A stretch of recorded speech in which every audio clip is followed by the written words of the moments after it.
Amy Fadul, Austin Jones producing the show today, and I can already tell you I will be miserable for the next 4 hours. I have been miserable for the last about 12 hours, 16 hours or so, basically from the very moment I got off the 7 line to the moment in which we currently reside. I have been miserable. This baseball team has ruined my mood. It has ruined my week, potentially ruined my fall. Certainly put a stain on my summer. What a disgrace of 3 games up there in New York. Finished off with the disgrace that was last night. 6-0, you get shut out. I showed up to the ballpark. I'm not positive the team I showed up to watch was there at the ballpark last night. They got on the wrong train. That team was interested on getting in the train, the bus, however the hell they were getting home. They were interested in that. That is what they were interested in following that game. My goodness, what a disgrace of a ball game last night. You were at the forefront when it started to go sideways, and I thought, we watched Ray travel up there. You did as promised. You let us follow along as you navigated your way from the Hamilton station, and I thought he's going to see. And you ran into a Mets fan. I thought this is a good sign. He's going to be able to tell that guy Rico and say, "No, not today, my friend." And then the game started. I honestly, my takeaway from being amongst the Mets fans, not that they feel bad for us, but they didn't feel threatened at all by me being there. They looked at us like, yeah, you're here. Fun. It's going to be fun to watch you react. Like they were watching me like I was an animal at the zoo. Like, that's entertaining. Look at that Phillies fan. He's reacting to the crap he's watching right now. There was no threat of us being there. It was more like, this is entertaining. Like, let's see how much they can push him to the brink tonight during this game. That's what that was. It was horrible. Yeah, they just felt bad for you.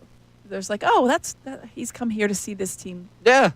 That's a shame. Well, let's just be friendly to him. Right. That's pretty much what it was. They were like, wow, this guy definitely bought his tickets before he realized this team can't win.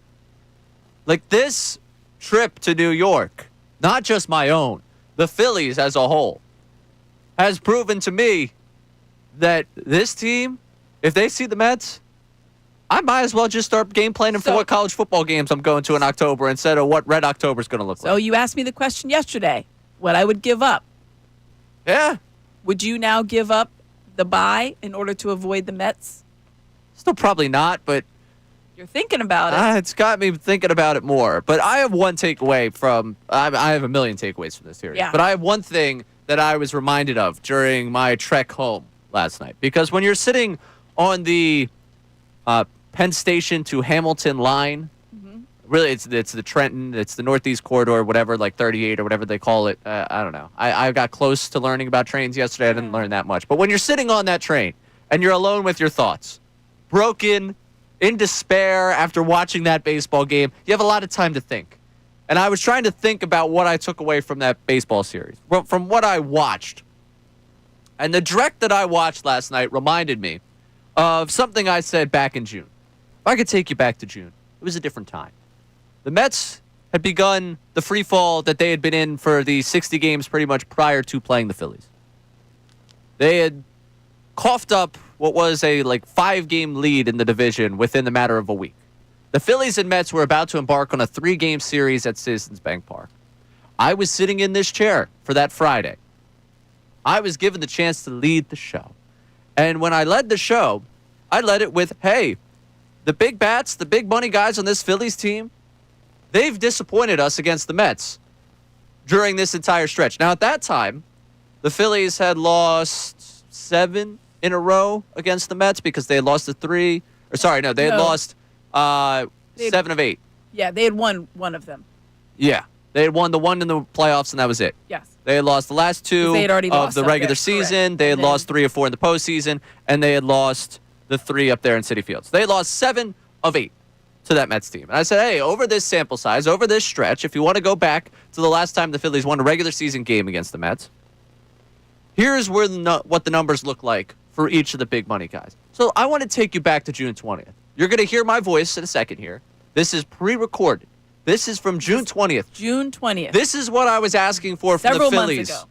This is what I was asking for from this baseball team when they were going to host the Mets for a 3-game series.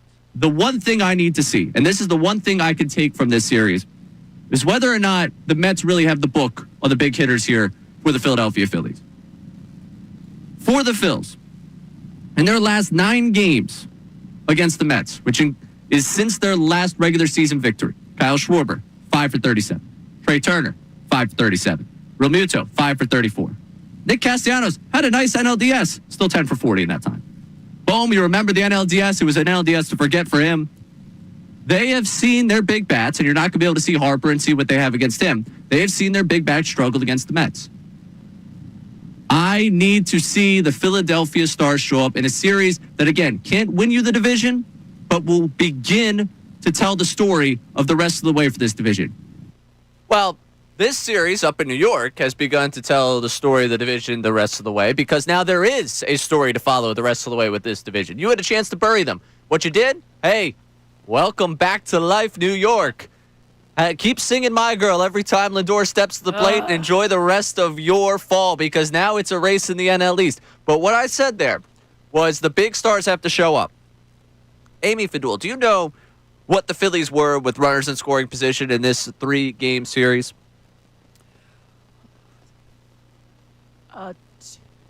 1 for 2 for 20. 3 for 22. Oh. Hey. I was awfully close. Awfully close on that one. Good work 3 by for you. Someone's been paying I was attention. trying to count it up in my head. But forget that. Forget the whole group. Let's go to the billion-dollar lineup. Now, Bryce Harper had a 3-hit game in this series. I believe that was Tuesday night's game.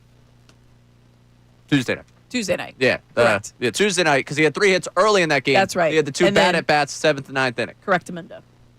Bohm actually had a couple hits across the board in some games this series. He also seemed to be the one that when the game was just totally out of hand, it was like, oh, yeah.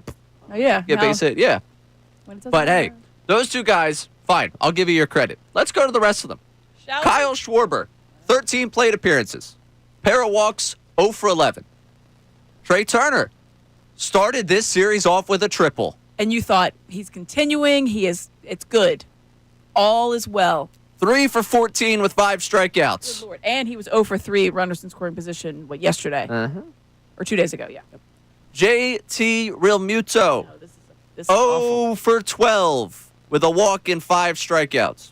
That's atrocious. Nick Castellanos, He didn't even 2 play games, one of the games.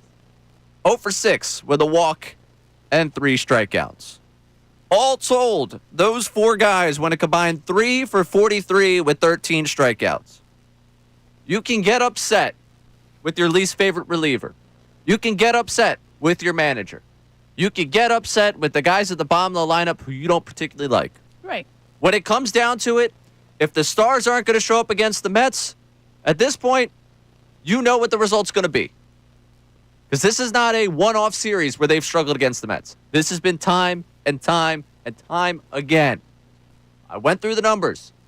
You just heard it back in June, what they were going into that series. And to their credit in June, they stepped up against the Mets. This series, they gave you nothing. And for all we're going to find a way to fix things after Monday's game and after Tuesday's game, Wednesday was the cherry on top of the crap cake, where you just watched and you were like, yeah, this is futile. Oh, McLean, he's really got good stuff. He's a really good young pitcher. He is. You all also are some of the best hitters across baseball, or at least paid to be the best hitters across baseball. Give me something. Yeah, I think that's the thing. You're like, oh, McLean's having good. That's good. Good for him. You know who's also having a good year? Trey Turner, Kyle Schwarber, Bryce Harper. These guys have been hitting. Alec Boehm has been hitting recently. JT had been hitting. It's frustrating to me when you try to. 2 things can be right at the same time. You can have a pitcher that's throwing the ball well and pitching well. You can also have hitters that are hitting well. Like Senga had been unstoppable. His ERA was just a little bit over 2. They hit him. You're telling me so when you needed to, I'm gonna go.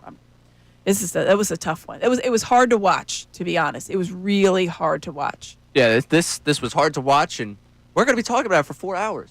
So bear with us here as you should vent with us. Yeah, vent with us. Seriously. We all need to heal from this one. 632-0975. It's a bad series.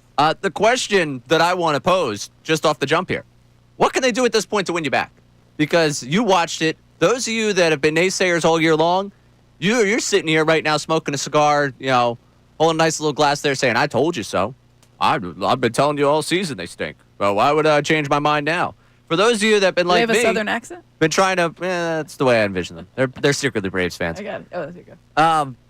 For those of you that have been like me and kind of rode the roller coaster with this team and felt pretty good about them up until the Wheeler news, and then after the Wheeler news, they tried to pick you up with the great week they had last week, you were like, all right, this is pretty great. Now you feel like this stinks. Like you're down in a really tough way about this team. What can they do to win you back at this point? Because I'm curious what you're looking for the rest of the way from this team, or if this is one of those series where people go, hey, the Birds start next week. I'm going to put you on the back burner right now. If you show me something, maybe I'll come back. Right. But coming up next, Kyle Schwarber said something last night that I want to break down. We'll play it for you, and we'll react to what he had to say. We react to just a disgusting 3-game set up in New York. I'll get it on my trip to Citi Field at some point throughout this program. She's Amy Fadul. I'm Ray Dunn. This is the Midday Show, 97.5 The Fanatic. Join The Fanatic for the inaugural live broadcast.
but there's nothing that can really phase us. I think that we've been swept before this year. We bounced back, so we got to do the same thing, and I'm not worried about it. I know everyone's going to have the right mindsets going into the next series, and we go from there. So I want to focus on one thing he says in there. Hello, welcome back into the Midday Show. She's Amy Fadul, I'm Ray Dunn. Austin Jones producing the program. One thing he says right there. Nothing phases us. They've been swept before by the Mets this season and then went on and won 5 straight series. If they go do that, we're going to feel real great because they'll have beaten the Brewers, they'll have beaten the Mets again. Dodgers. They'll have had a nice stretch to lead you in the middle of September. But the idea that nothing phases us, I can't sit here and tell you after watching those 3 games in New York that nothing phases this team. That Mets team seems to phase the Phillies. Yeah, that's always it's obviously a turn of phrase. It's an expression. It's like when someone say, "I couldn't care less." Right? Okay, but yeah. There's probably a way that you could care less. You want something to phase them, though. I want something to phase them. The fact that they got swept by the Mets again. I want that to phase them. And I'm sure there are conversations they've had in the clubhouse that they've talked about, like this is ridiculous and whatever else. And he's saying like nothing phases us, like it's not gonna we're not gonna snowball and spiral. I think that's what the expression is trying to say. But at the same time, I want to be like, I hope it phases you. I hope it phases you enough that it really sticks in your craw. So when the Mets come here in a couple of weeks, you take it to them. Because certainly when you go up there, it phases you, to your point, completely. You're completely zoned out. It's in your head, and you see Citi Field and think, well, this is it.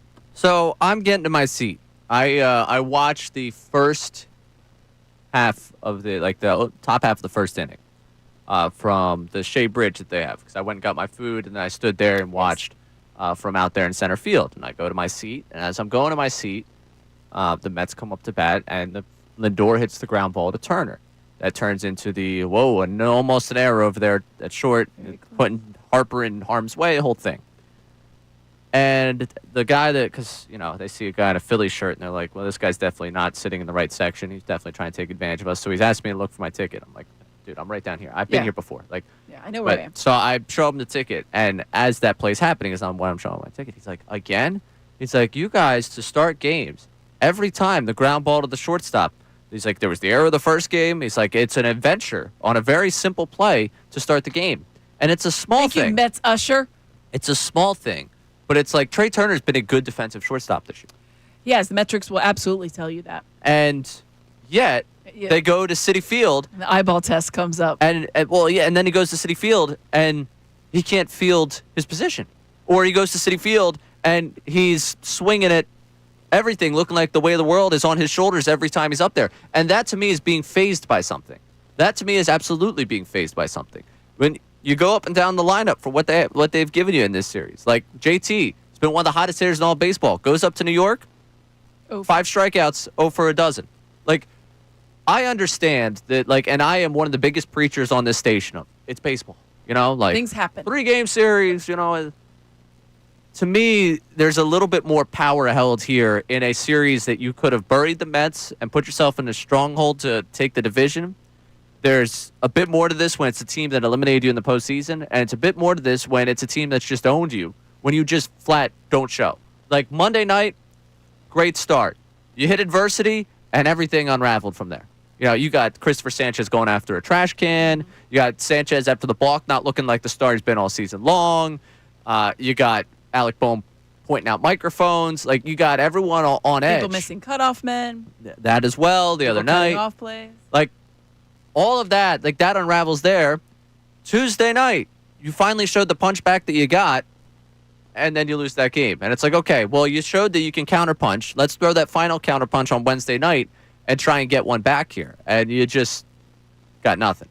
And, to me, I saw Colby that was like, hey, what, is the season over on August 28th? No, the season's not over on August 28th. I'll tell you, if I see the Mets in the postseason, I'll be terrified. I want the bye right now, in part because I think the Mets are going to get that 6th seed, and if you get that too, then we don't have to worry about that Mets team for a little while. Which is good, and I'll take that. So, to me, that's part of where I'm at with this group right now, where I'm like, yeah, you know what? Actually, let's go get that bye for a number of reasons. Let's go figure it out right now. But you can't tell me that you don't have justifiable concerns watching what you watched over the last 3 days about their long-term viability. It's concerns we've had all along, but when Schwarber says they're not fazed by anything, I question that because it feels like they're not fazed by much, but they certainly are fazed by the Mets. And honestly, big picture, this entire run, they've kind of been fazed by being the favorites. It seems like. Yeah, that's a good point. Every time they end up the favorite, I feel like I sit here and watch them wilt. They got up 2-1 in that World Series. They got the Diamondbacks at 23. They got the Mets last year. In the World Series, at that point, that was the only time that they were the favorite. Right? I mean, you're coming from the wild card. We're the little engine that could. No one expected this. Look at us. We went all the way to the World Series.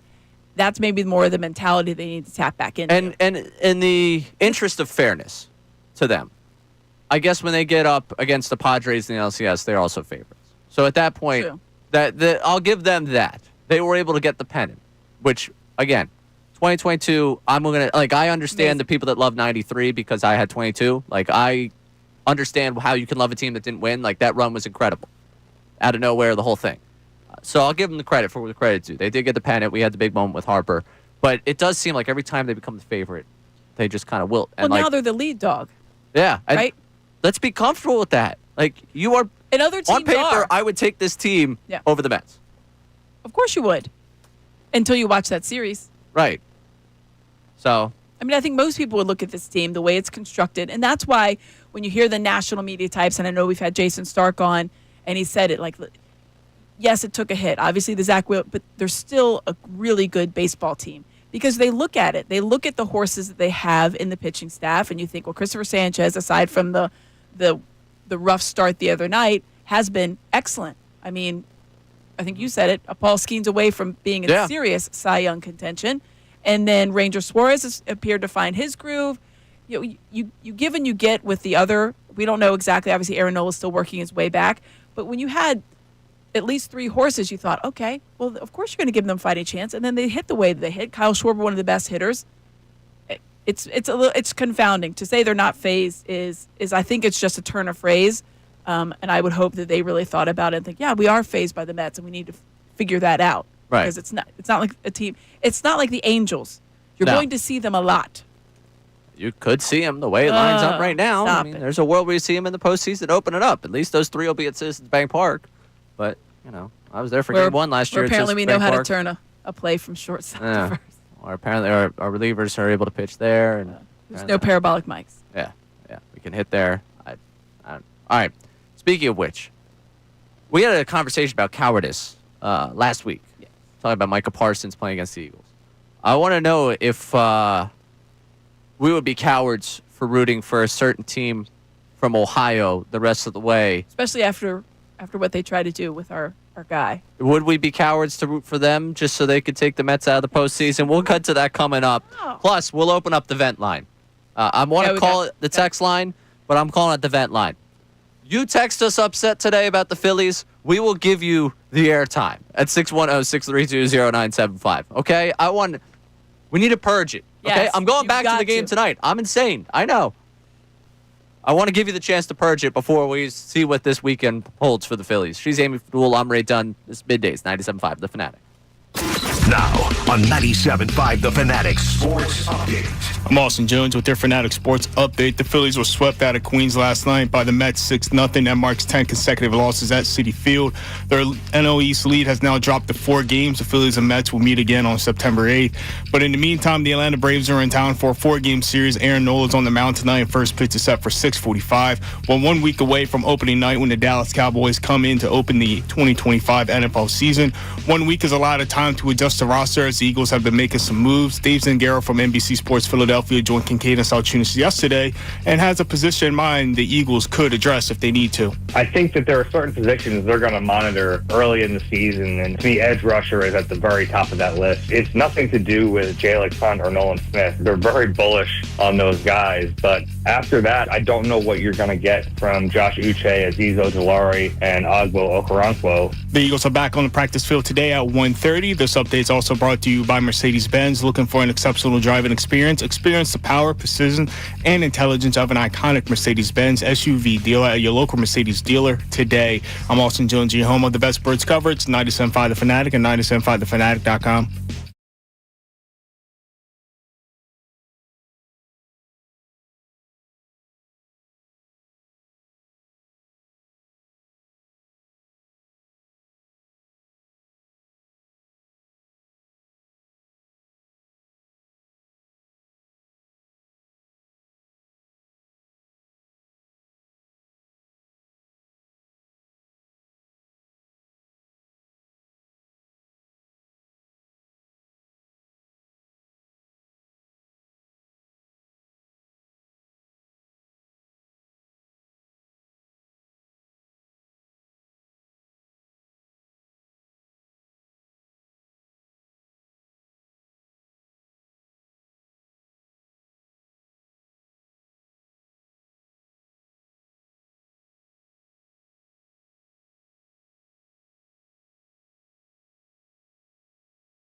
Welcome back to the Midday Show. 97.5 The Fanatic. Alongside Amy Fadul, I'm Ray Dunn. I want to clear something up. There's people on the YouTube chat that are saying that I am only upset because I made the trek up there.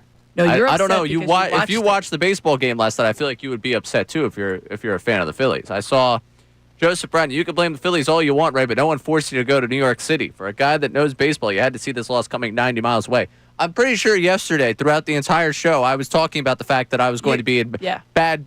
You knew it. Yeah, I knew what I was getting myself trying to talk into. you out of it, and I thought, no, the mojo is going to be reversed. Yeah, no, I wanted to save the season. I was not able to save the season. Season is not over. No, They will still win the division, I believe. yes. Oh, I still believe they'll win the division. Don't hesitate. I still believe they'll win the division. It's a lot to overcome. I had some Mets fans in my face as I got on the 7 line on the way home. And How was the 7? It was fine. For a second there, I was like, "Is this the train line from Spider-Man where he has to save the city?" I found out that was filmed in Chicago, but isn't Spider-Man based in New York? Yeah, I thought so. So I think I'm supposed to be on the line that he ended up saving them on. I don't know. Oh, look at me. I have 2 people that don't know anything about the movie. I'm never supposed to be the movie knowledge guy. That's supposed to be what everyone else I've brings seen to the table. Spider-Man. I know he's in New York saving, Right, everybody. so I I didn't know it think was that's- filmed in Chicago. No. I I think didn't know that scene was filmed on the L train in Chicago, Which but makes more sense. but it's supposed to be, I think, him on the 7 line saving them from the I think. I'm not Got it. positive. All right. I don't know. It felt Well, like it I'll at least. figure that out. Whatever it was. 7 line was fine getting there. A kid gave me a dirty look that was a Mets fan, and I was like, you're raised right. Like, Yeah, that was almost that's like a mutual respect moment. Like, if I were in your position, I would hate me too. On the way back, it was crowded, and I didn't get a chance to, I only could grab onto the ceiling. Oh, So that yeah. was annoying. My arm was like kind of contorting, and I don't know, someone smelled bad around me, so that kind of stunk. But other than that, it was fine. The 7 line was hard. We'll get to the whole trip coming up. But like, I understand. I'm mad because the team looked like they stunk. That's really what I'm upset about. Like, the trip to New York was the trip to New York. I saw my friend. That was nice. I got a chance to wander around down there in the downtown. People who don't know me, I guess, don't realize this. When I'm not at work, I try to maximize my time doing things that I enjoy outside of here. Going to a baseball game, regardless of how awful the baseball game is, It's still very fun. it's still something I want to do. My job is to react to the baseball game. And if you don't react as strongly as I did at last night's baseball game, that's fine. You just might be coping a little bit right now. I think or that's in denial. Yeah, and that's Head buried in the sand. that's all right. Whatever That's you okay want, too. that's- Whatever you need to get through. But I want to hear the reaction from the people. So let's go to our vent line today, also known as our text line, which you get in at 610-632-0975. What do we got on there, Austin? Man, these people need some help, right? Because we're down bad here in the text chain. So this is no name on this text, but from a PN number. The Mets absolutely own the Phillies. All the Mets have to do is walk on the field in the first inning, and the Phillies want to go home. If you guys think we're going to the series, you're nuts. And if you think Topper is here next year, you're also nuts. If anybody is here really next year, we're all nuts. I mean, Does he mean the players or the fans? I believe there will be a team fielded in Probably Philadelphia. both, to be honest. Philadelphia will field a baseball team in 2026. I'm going to go out on a limb. I'll say it. All right, so let's break this down from the different levels here. Disappointment over the series, absolutely absolutely necessary. Questions about the makeup of this team, valid. Questions about this team going to the postseason, too far. Questions about the division, I'll let you, if you want to spiral today and question that, fine. We have to see how they respond. I still think they win the division. Me too. But I'm okay if you spiral to that point today. If you spiral to the point they're missing the postseason, go look at the National League right now, and I can't really get on board with that. Questions about them winning the World Series have always existed. We did the truth serum thing 2 weeks ago. I think, were you here for, it might have been the Friday that you were out. Brendan Gunn and I did all right, if I gave you truth serum right now, where do you think this ends? And I was like, I think it ends in the NLCS. And then they lost Zach Wheeler. And that now it's like murkier waters for me, where I could see them putting together a run where they get to the NLCS and I like the opponent, and I'm like, you know what? They could go to the series. But right now, I don't think I can really see that path forward. So I've already been on the record about where I think this thing ends. So I don't necessarily like people who You're not are completely changing that. yeah, people who are like, yeah, you've been broken down over a week. Yeah, I was very excited to watch one of the best series in franchise history against the Mariners a week ago in response to the Wheeler Great. thing. I just would have loved to see a better response to any of the times that the Mets punched you in the mouth. I saw one counter punch, and that was from Harrison Bader. And like, I'm as big a Harrison Bader fan as we have at this station. I think Connor might be a bigger fan of Harrison Bader than me, but I'm about as big a fan of him as you can get. And to me, I sit there and I'm like, like, who else threw the counterpunch this week? Who else was there to show the fight to get you back into this one? You got smoked by your biggest rival at their place and brought them back into the division. Like, Yeah. that's the frustrating thing. Bryce tried, though. He did throw the bat into the Mets dugout. Well, so yeah, he tried. that was nuts. That was I saw that and I was like, well, I guess if you can't get him on the field, Yeah, there you go. Let's take them out otherwise. Try and scare him another way. All right, let's get another text in. This is Frank from Phoenixville. I haven't sounded an alarm yet on the Phillies season, but last night was the night I broke the glass and I'm sounding the alarm. I'm not really upset at this point. I'm really disappointed. Oh. Yeah. That hurts. Yeah, disappointed is a tough place to be. All right, speaking of people who are disappointed, let's go to Keith on the phones here at 610-632-0975. Keith, join us. Keith, how we doing today? Good morning. I'm okay. I mean, All right, that's better than I watching expected. the Mets crucify the Phillies is just, if it doesn't make your blood just boil, I don't know how you can be a Phillies fan. That just drives me. That's the one team in sports. I'm older now. I'm more mature. I've gotten over the Cowboys, all that other stuff. The Mets drive me crazy. So I had to shut that off by the fifth inning. I just couldn't. I couldn't cope.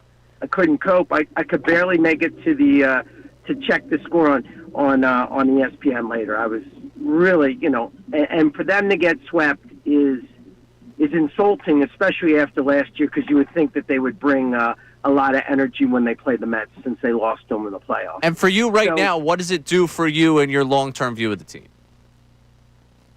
Well, I'm watching the Phillies. I'm not. I kind of am resigned. I felt as though they weren't going to go to the World Series. I still feel the same way. I think they're like the Sixers before they got Moses Malone. They were a really good team. I think they're one major bat away from being really a World Series champion and maybe going back again. And that's what I've been on for the last, I guess, 2.5 years now. Yeah. And I'm still waiting. I think the reliever's great. I think, I forget his name off the top of my head, the center fielder. He's got a lot of spunk. That home run was a Harrison Bader. clutch moment. Harrison Bader, he showed some real grit. I can see why they picked him up. I don't think Dombrowski made dumb moves. I just think they're avoiding what we all know they need. There's just one more. You're amongst the group that just needs one more bat, and I understand. We've heard from that cohort leading up to the trade deadline, since the trade deadline. Hell, our buddy Lance in Arizona, I feel like, tweets at me every 2 weeks saying, this is what we've talked about, Ray, for the last 2 years. They've needed the right-hand bat, and that's not a shot at Lance. Love you, Lance. That's just me saying, when I think about this team needing a bat, that is the listener I think about the most, that Lance will give us a call, and he's always full energy, give us a solid 2 minutes just launching into the Phillies, and it always ends up with, and they just don't have that right-handed bat that I've been looking for the last 2 years. It's funny. If you look at this series, Harrison Bader with the home run, we talked about adding a right-handed bat. Did nothing for you. It tied that game, but like, of all the things for you to be able to look to the series and say that was good, it was the right-handed bat you had at the deadline. It was everything else that was bad. Well, it's a cruel sense of irony. The bottom half of that lineup is just, he said there were one big bat away. I mean, it's a little bit more than that with no Zach Wheeler. It's obviously now a starting pitcher and a couple of bats away at this point. But the offense does win at the end of the day. You have to put up runs, and we have not seen them do that. Certainly not in this series against the Mets, and not when it counted. But they went cold last year too. Yeah, and they went cold the year before that. So it's been an issue. They really took a hit. I was waffling on like a World Series even like possible when Zach Wheeler was going, and then he started to struggle, and you thought about it. But there's no question they make the playoffs for me. Yeah. And I still believe they're going to win the division. Right. But I still go back to what Kyle Schwarber said. I need you guys to, and even if you don't want to do it in the media, it doesn't matter Yeah, if you it's say it fine. out loud. I need them to have the come to Jesus type of moment. I need to have the call on the carpet type. Not meetings. You don't have to tell us about it. And I know we're going to talk, well, this team needs to do something. I know there's stuff that goes on in those clubhouses that we don't know about, and I'm fine with that. But it needs to happen, and it needs to then show itself on the field. Yeah. Whatever the meetings are talked about, or I mean, whatever I'm the internal okay. discussions I'm are. okay if someone has a Pedro Martinez moment. I just starts fighting people. No, it says, hey, the Mets are our daddy. I'm okay if they Oh, come yeah. to the media and say that. Like, I'm good with that. But I don't know if I don't think we're gonna get that from this group. This group continues to be defiant in the fact that they're all right, they're fine. And if they want to have those conversations behind closed doors, fine. I'm just going to question what you say publicly. And what you say publicly to me doesn't line up with what I saw this week. We're going to continue to react to it because I want to get the reactions in here. We got a couple people on hold that want to get in this at 610-632-0975. We'll get to our text line because this is the story of the day. Listen, we're a week from Eagles football. I'm excited to break down Eagles, Cowboys, break down everything with the Eagles. But when you get swept by your biggest rival, that's just crushing. She's Amy Fadul. I'm Ray Dunn. This is Middays, 97.5 The Fanatic. Hey, everybody, it's Bill Colarulo, and coming up...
Philly fans, you are the best sports fans in the world. You're not stupid, so why should you have to hear outlandish takes that make you shake your head? You shouldn't. That's why Unfiltered is the show for you. Each afternoon from 2 to 6, we only bring you honest opinions and analysis. We may not agree all the time, but what you hear is what we genuinely believe. It's not some rage bait to try to spark conversation. So make the switch to Unfiltered with me, Bill Colarulo, my man Ricky Bowe, and Silvana Kelleher.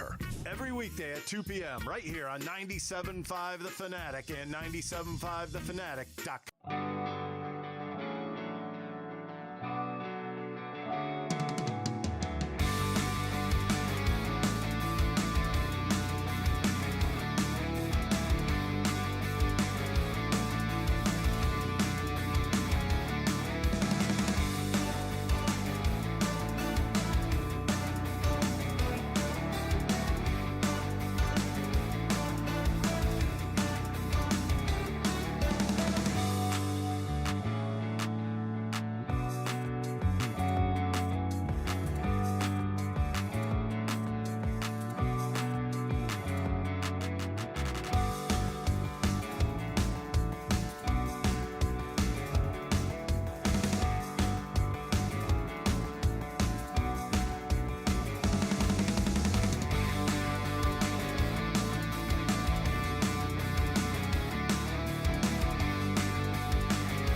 Midday show here on 97.5, the Fanatic. She is Amy Fadul. I'm Ray Dunn. Austin Jones producing the show. And today, I just want to let you breathe on this one. Yesterday, we were like, oh, yeah, we'll vent through this.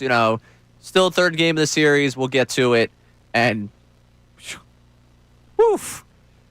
It was one of those things that, all right, can it get worse than the way it went the first two games? So, can it? It can if they get swept, but, surely there'll be something that we can hold our hats to on that game. If it was like the 5-5, and then, that happens. But showed some fight. 6-zip. Over. And that was no, thank you.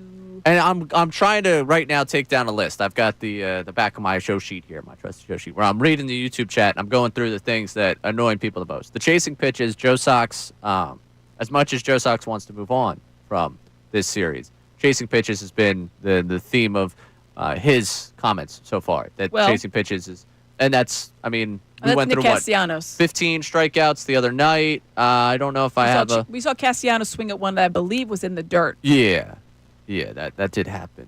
And another one that was about 4 feet outside. Only 7 strikeouts last night for them, which feels low, but just 5 hits. You're not really going to commend the offense for a night like that. The 0 for 3 with runners in scoring position shows you just how few times you had runners in scoring position.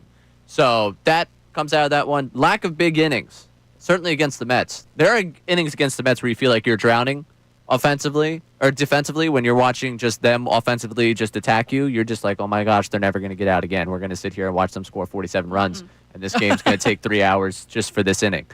And then when you go up against the Mets, I'm watching them offensively against the Mets, and they string together 2 hits, I'm like, amazing. This is it. This is exactly what I've always asked for. And that's when you know things are going rough. If you're literally hanging on. That's not even a crumb. That is a tiny morsel. Yeah. That they've put out there, and you're just gobbling up as if it's filet mignon. Yes. So. Because you needed it. You needed to survive and sustain yourself. And to be clear, for those that did not hear earlier, McLean, very good at the whole, or McLean, excuse me, very good at the whole baseball thing. Yeah. Very impressed by what he's been in the beginning of his career. I'm just saying that if these guys are paid, basically $1 billion in terms of the lineup combined, from Schwarber, Turner, JT, and Castellanos, I need better than 3 for 43 with 13 strikeouts in a series.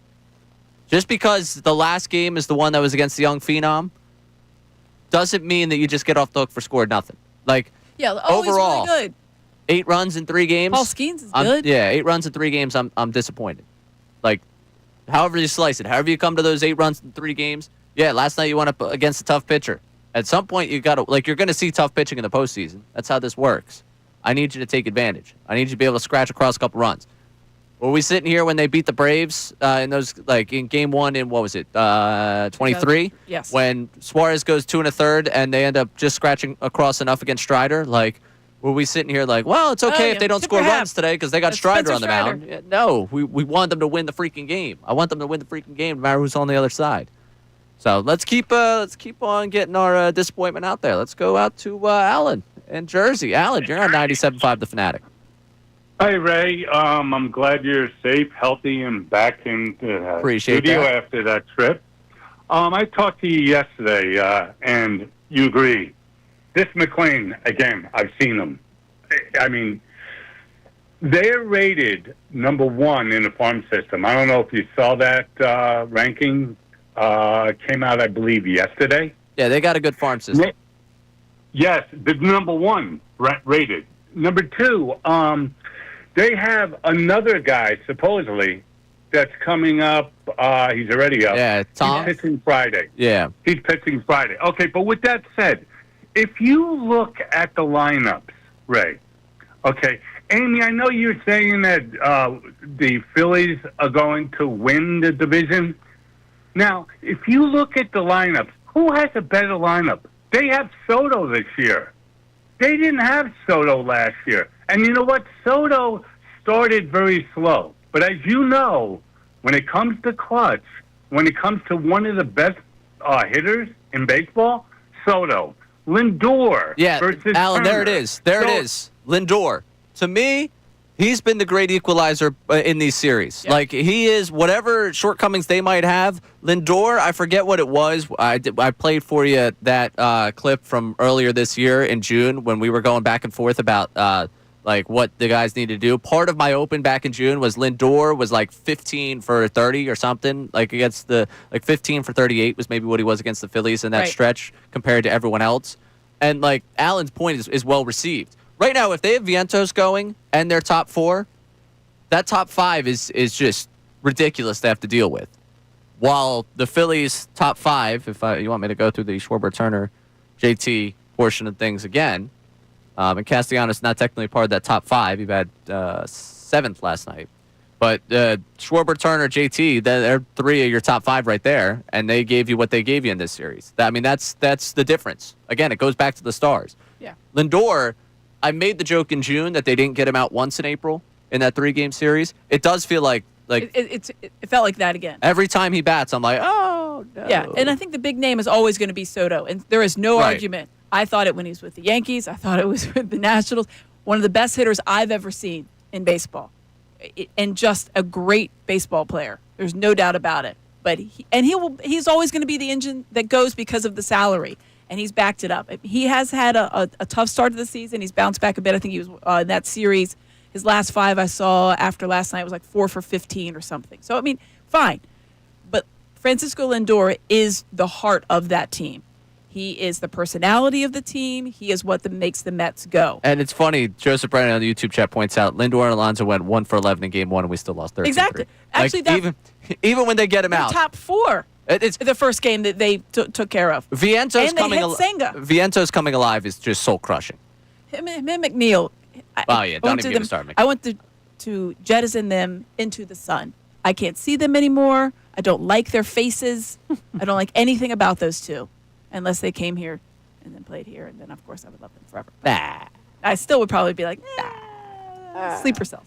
All right, coming up, we'll get to more of your reactions with this team. I mentioned it. Would we be cowards to root for the Reds the rest of the way? We didn't really break that one down. We will get to some Eagles in the 11 o'clock hour because we are a week away, but we're reacting to what was just a disappointing On so many levels. 3-game set. Coming up in the 11 o'clock hour, I will recap that trip up to Citi Field. We'll get rapid fire with Fidul. Still plenty to get to here on the Midday Show. She's Amy Fidul. I'm Ray Dunn here at 97.5 The Fanatic.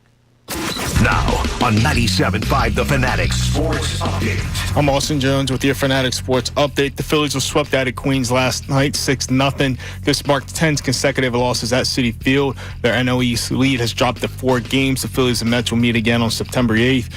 But in the meantime, the Atlanta Braves are in town for a 4-game series. Aaron Nola's on the mound tonight. First pitch is set for 6:45. But 1 week away from opening night, when the Dallas Cowboys come in to open the 2025 NFL season, 1 week's a lot of time to adjust the roster, and the Eagles have been making some moves. Dave Zangara from NBC Sports Philadelphia joined Kincade and Salciunas yesterday and has a position in mind that the Eagles could adjust if they would like to. I think that there are certain positions they're going to monitor early in the season, and to me, edge rusher is at the very top of that list. It's nothing to do with Jalen Hunt or Nolan Smith. They're very bullish on those guys, but after that, I don't know what you're going to get from Josh Uche, Aziz Ojulari, and Ogbo Okoronkwo. The Eagles return to the practice field today at 1:30, and it has been announced that the Kelly Green games are coming back. Week 8 against the Giants, Week 12 at the Dallas Cowboys, and Week 18 against the Commanders. This update's also brought to you by Mercedes-Benz. Looking for an exceptional driving experience? Experience the power, precision, and intelligence of an iconic Mercedes-Benz SUV at your local Mercedes-Benz dealer today.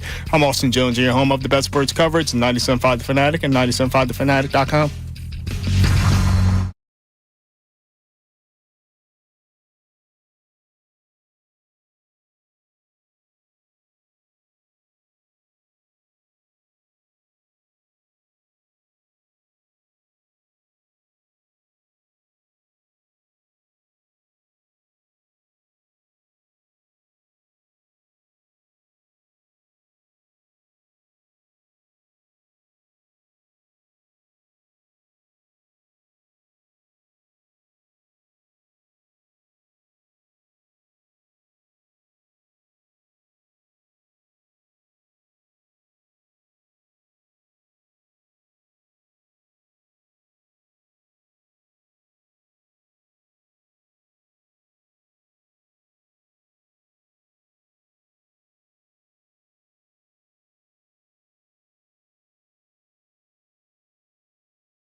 studio, powering possibilities. She's Well done. Amy Fadul. I'm Ray Dunn, taking you through the midday show. And just to cleanse the palate here, we're going to get back to some upset texters on our event line in a second here. But did you see?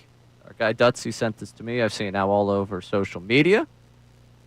3 games in Kelly Green for the Birds. Week 8 at home against the Giants. Oh, I'm going to that one. Week 12 on the road against the Cowboys. That is what I needed to see. And Week 18 against the Commanders. Against the Commanders. Now, interesting. I don't on the road, Kelly Green. I'm here for that.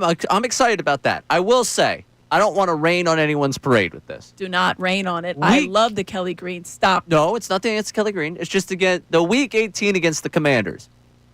There is very high upside. I need to see Tanner McKee in that. That's what I'm saying. Very high upside for that game. Like Kelly Green to win a division against the Commanders would be awesome.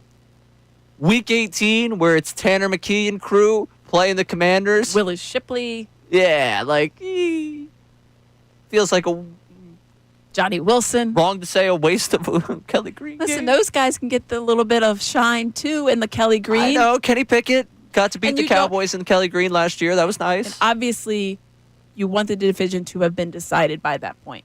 There's a good chance it's decided by week 16, to be honest, given the way everything could shake out. I think it's decided. I think it's probably decided week 18. Well, then, if it's decided week 18, then you love the Kelly Green. I'm just saying there's a chance. There's always a chance that so that you're becomes saying irrelevant. there's a chance. That week 12 on the road, Cowboys, Kelly Green's going to be sweet. That's I'm looking forward. That's amazing. I appreciate that they're all. I didn't like what was it they did. They did it against the Dolphins or something.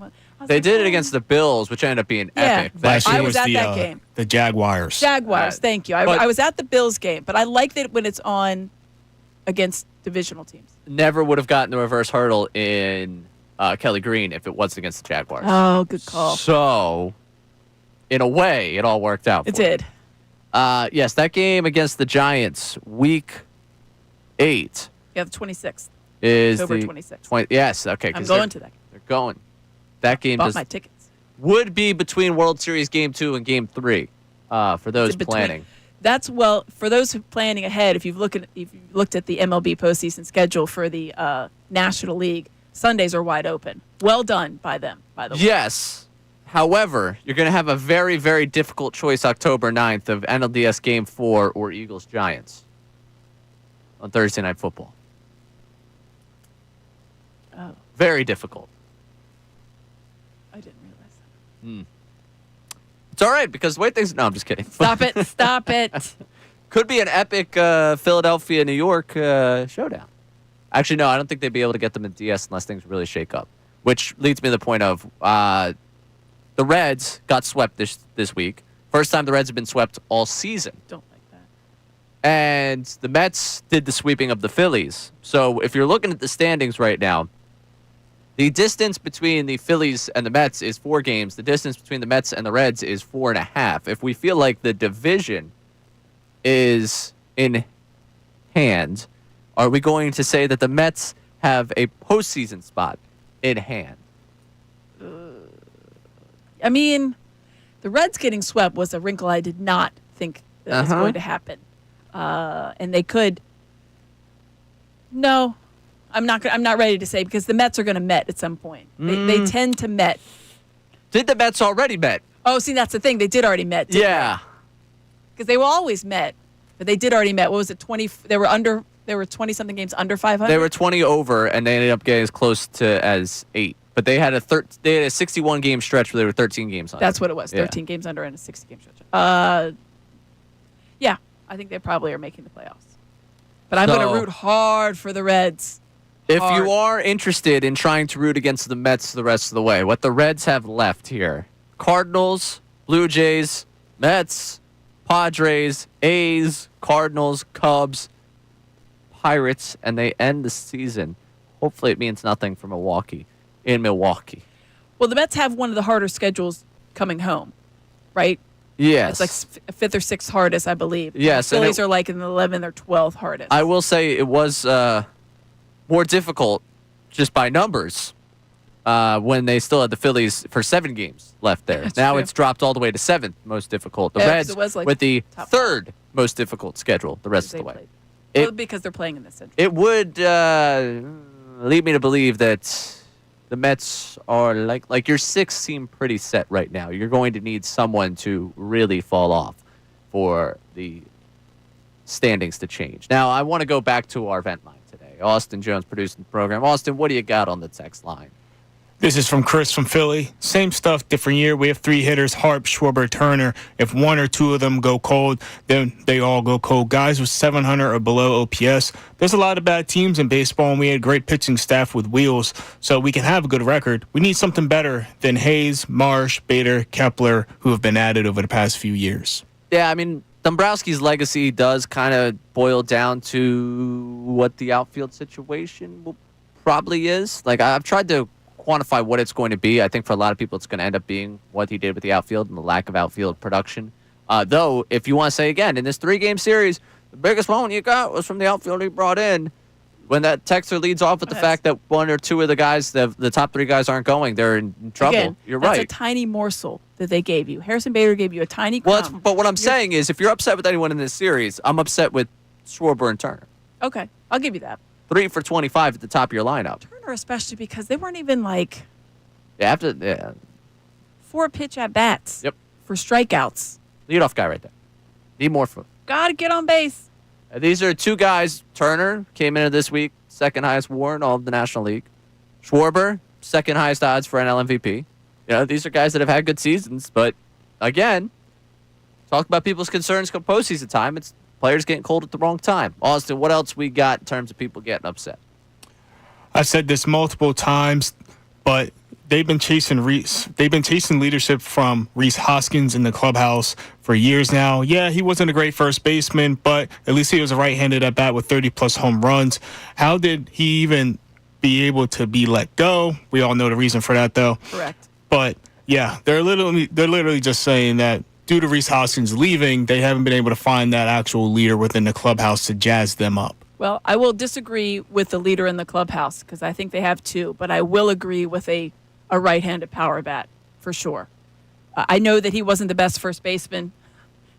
We all remember watching that exciting times, but he was a good bat, and he was a good leader, and he had a fiery, everybody remembers bat spike. But just because you don't see a guy bat spiking after a home run, and I think Bryce Harper's certainly given you enough of those, and Castellanos, doesn't mean there's not a leader in the clubhouse. I think that they have at least 2 leaders that are very vocal when it comes to trying to be the heartbeat of the team, and Kyle Schwarber and Bryce Harper. And they've said as much. You hear the guys constantly talk about Kyle Schwarber and what he brings to the clubhouse, not just the way that he operates on the field, but how he operates within the team. It is weird. This is something that was brought up to me back in 2023. I was out for a night, and I ran into someone who worked where I was, and got to talking about the Phillies. I think I had a Phillies hat on or something. We were talking talking baseball as I do with people I run into because that's kind of how I end up doing that. You remember that start to 2023 where they start 32 and 34. Rhys Hoskins returns to the dugout after they start 32 and 34. Not playing, just return to the dugout. And he was around the team as, he was going to go through the rehab because they want him around the team. They end up finishing that season 90 and 72.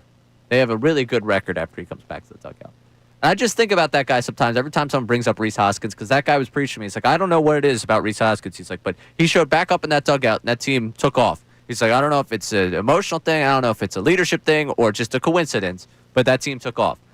And I'd like to think it's more of a coincidence than anything else. That team ended up, Harper came back. They ended up finding their stride. They ended up, figuring it out the rest of the way. But it was really funny. It is funny to me to hear, the texters pine for Rhys Hoskins. Yeah. And think about that guy in that conversation I had about, he tried to sell me on the idea that Hoskins came back to the dugout and things eased up for him. Yeah, and that was it.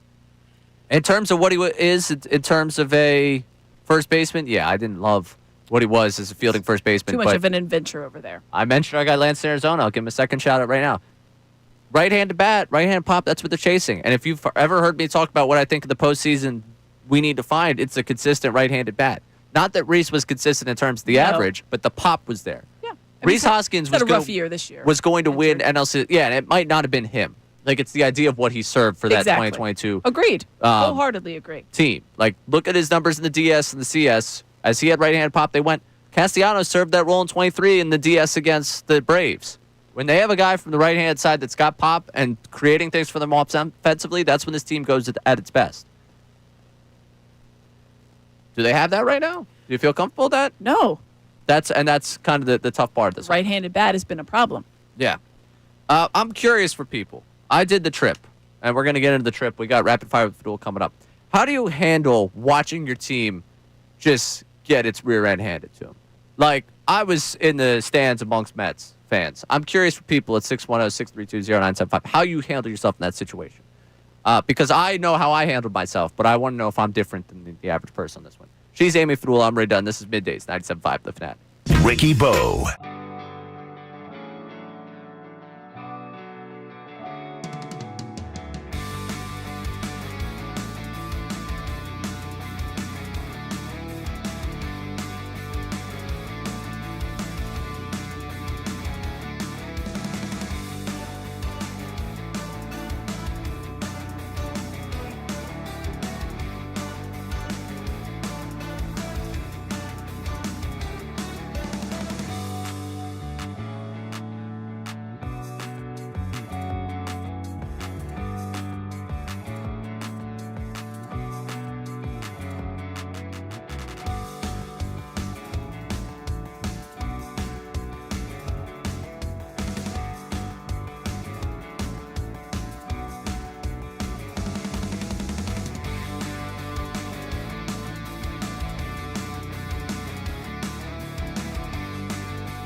Philly fans, you are the best sports fans in the world. You're not stupid, so why should you have to hear outlandish takes that make you shake your head? You shouldn't. That's why Unfiltered is the show for you. Each afternoon from 2 to 6, we only bring you honest opinions and analysis. We may not agree all the time, but what you hear is what we genuinely believe. It's not some rage bait to try to spark conversation. So make the switch to Unfiltered with me, Bill Colarulo, my man Ricky Bo, and Silvana Kelleher.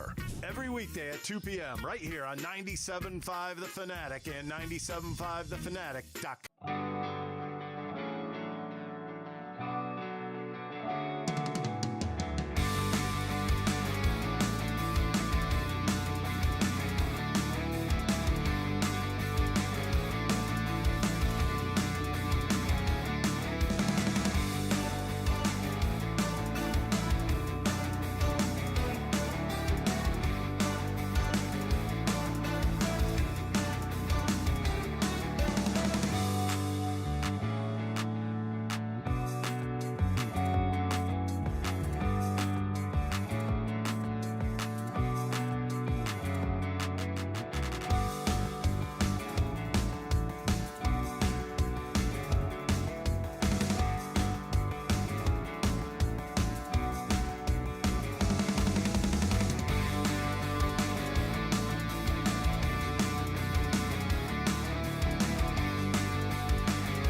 watch post game last night, so I didn't get to see Ricky's reaction to what happened. Angry Ricky. Yeah, just a bit. She's aiming for the I'm ready done taking through middays. I did get to, however, at the end of my trip to New York, I just narrowly missed the 10:38 Yes. to Hamilton. So I ended up sticking around till the 11:06, which was really the northeast corridor to Trenton.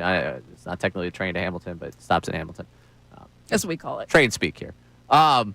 So I ended up stopping across. Believe it or not, I found my way to an establishment across the street from Penn Station where it was a nice little Irish pub. I was like, Irish pub, Mustang Harry's, I think was the name of the place, where I was like, yeah, interesting name. I'll go in, have a drink. What do they have on the TV? Of course, Mets post game. So I'm watching them all smiles. 10 in a row at Citi Field. This is so great. I was like, I'm going to throw this glass at the television. Did you see Mr. Met? I did not. And I'll be honest with you, Mr. Met fell secondary to Elmo. It was Elmo night there. Elmo threw out the first pitch. I was ready to ruin kids' childhoods. And it wasn't even like the Philly drumming Elmo. No, it was obviously a better Elmo. Elmo thinks that the Mets are going to win today. That's actually a very good Elmo. Thank you. I was a little concerned how accurate that is. I got a younger cousin, you know. My younger cousin, the way that you can hold my younger cousin, she only will relax if Elmo is on the screen. So That's very lovely. But yeah, last night, Elmo's throwing out the first pitch, kids. Let's get excited. Let's go Mets. And I every time I heard it, I was like, if I run into Elmo on the concourse, it's over. It's on. Some kid is going to be scarred tonight by me absolutely beating the crap out of Elmo. What is their fascination with having characters throw out first pitch? Didn't they have Grimace a couple years ago? That was last year. That was last year, right? Oh, that was a big thing. It was a rally Grimace. Yeah, I don't need an Elmo one. Oh, that's what they're trying to do. It's the turnaround brought to you by inanimate objects. Yeah, it was so annoying. I every time they did the Let's Go Mets with that stupid Elmo video, I was ready to fight someone. Which also brings me to my point of how you handle that. In the opposing ballpark, what was my proper way of dealing with the law? Just sitting there and just Because I'll be honest with you, I got very sarcastic very quickly. With my team. Well, yes, and then you turn on. Yeah. Yeah. I think that's it. I started cheering, all right, they got it out, and I would lose my mind. Let's go. And the people behind me thought it was great. So I ended up just having to deal with all right, I'm just gonna have to deal with the enemy here and try and calm it down. And I'll say this: I said earlier in the show, I think they legitimately felt bad for me. I was there and I was watching it happen. I did not get nearly enough hate, or as much hate as I expected being up there. I think they just feel oh, look at this guy. Yeah, he's seen the last two nights. He knows how this is gonna go. They're just supremely confident. They're oh, tough go of it, buddy. Thanks for showing up. I think they legitimately felt bad for me as I'm walking around. And I have to say, they were a lot of nice Mets fans to me. Well, they're in the catbirds. Yeah. This guy, Rico. I put this out on social media yesterday. So I documented the whole trip at RayDun975. You can probably still see the Instagram stories because we got a couple hours before they'll disappear. Twitter. Also, you can go look at, documented the whole trip up. The only thing about the trip back I posted was the beverage I had at Mustang Harry's before I got on the train. I kind of figured it wasn't a, hey, post when you're home type of deal. I just kind of figured everyone would assume if I got on the airwaves today, I made it home. We made you, yeah. I don't need to post deep into the hours what I was doing. So I posted the whole thing, and I'm walking around the lots before the game, and this guy in Mets gear is smoking a cigarette sitting on the bench. He goes, Ray Dunn? And I was taken aback. I'm guy in Mets gear saying Ray Dunn. I was maybe you heard about me trying to fight Mr. Met. Maybe he's now it's on. Yeah, I was maybe he's the defense here for Mr. Met. Maybe he's gonna knock me out before the game. I was what could I have said that went viral on social media that would be something How does that this guy know me? Yeah, I was I have definitely screwed up somehow in life, and I'm now gonna hear about it. Instead, this guy Rico was hey man, love the show, love what you guys do. He's I found you guys on YouTube a couple years ago. He likes our misery. He found us on YouTube after the Mets came back and beat the Phillies. Yes. And he's ever since stuck with the Fanatic, even being a Mets fan. I love it. He's I watch you guys on YouTube daily. Love you guys. Can we call him Uncle Rico? Rico's probably good. Hey, appreciate you, Rico. But we got in this whole long conversation. I was man, this is kind of great. He's a Mets fan. I hate what he's all about, but he's a good dude. And we took a little selfie. It was great. It was very nice. So appreciate Rico for checking us out. I know he's loved the show today. He's got to be dying with the show today, loving the Oh, fact that we're miserable. But that was a cool experience. And overall, the Mets fans, I think, just were so confident. They were like, screw you. Like, Now, how good to have you how here. will the Mets fans who venture down here be treated? Not the same. Well, because we're on the wrong side. Yeah, of it. we're livid right Yeah, now with the that's Mets. the thing. So those fans. And I was walking the 7 line after the game, and like a group of 4 guys was just like, oh, go back to Philly. And I was like, that's the plan. Literally, I'm doing that I'm getting currently. on the train. Like, I don't plan on staying here. They're like, the Phillies suck. And I'm like, I watched the last 3 nights too, man. Like, I know. I feel the way that you feel right now about the Phillies. Like, we're taking the division. I was like, all right, that's where I'm drawing the line. I was like, still a 4-game lead. We'll see you in Philly in 2 weeks. Like, take off that Philly shirt. I'm like, you want to see me shirtless? That's not something I'm going to do standing Trying to here get in New on York right now. transportation, Yeah. sir. Like, take off the Philly shirt, we'll stop. I was like, no. I was like, if I take off this Philly shirt, there's a Philly shirt underneath there. You're going to have me go shirtless here. So they did end up with the front-facing camera get me going like this, 4, saying we still have 4-game lead in the division. All right, so there you go. if I go viral on Mets Twitter, you know what happened. 4. But overall, just a disastrous trip up there. I just realized you gave them the Klay Thompson 4 fingers. I did. 4 games. 4 games. What else was I supposed to do? Like, I'm walking to the train. I need to get the train home. I'm going back to Philly. I'm doing exactly what you want. Yeah, that's why he's like, go home. Thank you. That's the plan. Will do. Currently doing. Yes. Unless, someone stops me from going home, that's the plan. I will be going home. Real quick, let's sneak in the disappointment of our good buddy, Dr. Matt Elf. Greg from Bethlehem. Greg, you're on 97.5 The Fanatic. Good morning, guys. I just wanted to start out with a curiosity. We always say the Mets are going to Met. Before that series, do you think the Mets fans were saying the Phillies are going to Philly? At this point, they will say it for Citi Field. Yeah. Like, I think they just walk in there like, yeah, we're going to beat the Phillies here. When was the last time I went to a game here where I watched the Phillies win? I wouldn't be surprised if that's their mindset. It just crossed my mind, as a curiosity. But, we were 1 play away from winning the second game. If the analytic people didn't have Trey Turner standing on second base, they'd have probably got a double play and been out of that inning. So, we can blame the analytics to some degree. But, I think it's a perfect time to come back to the bank. They can all snap an ammonia capsule and clear their heads and be ready to go because, they need to pull it together. And fortunately, they're not on the road now.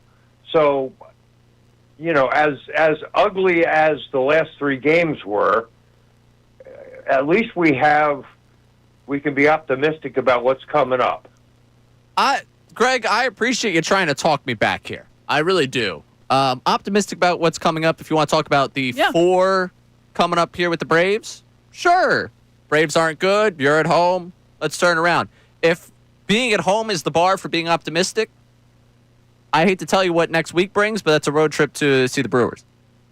And that's very much unnerving for what if they're not going to play well on the road, that's a team that's playing well regardless. No matter where they play. So I appreciate you trying to talk me back, Greg. Tough day to talk me back here. Just real quick, while we're addressing this, I always love when we get a good comment here. Philadelphia 9 in our YouTube chat. Ray still sounds like Mickey Mouse even when he's trying to do Elmo. Well, it did have a little Mickey, but it was just a good Muppet type of voice. Yeah.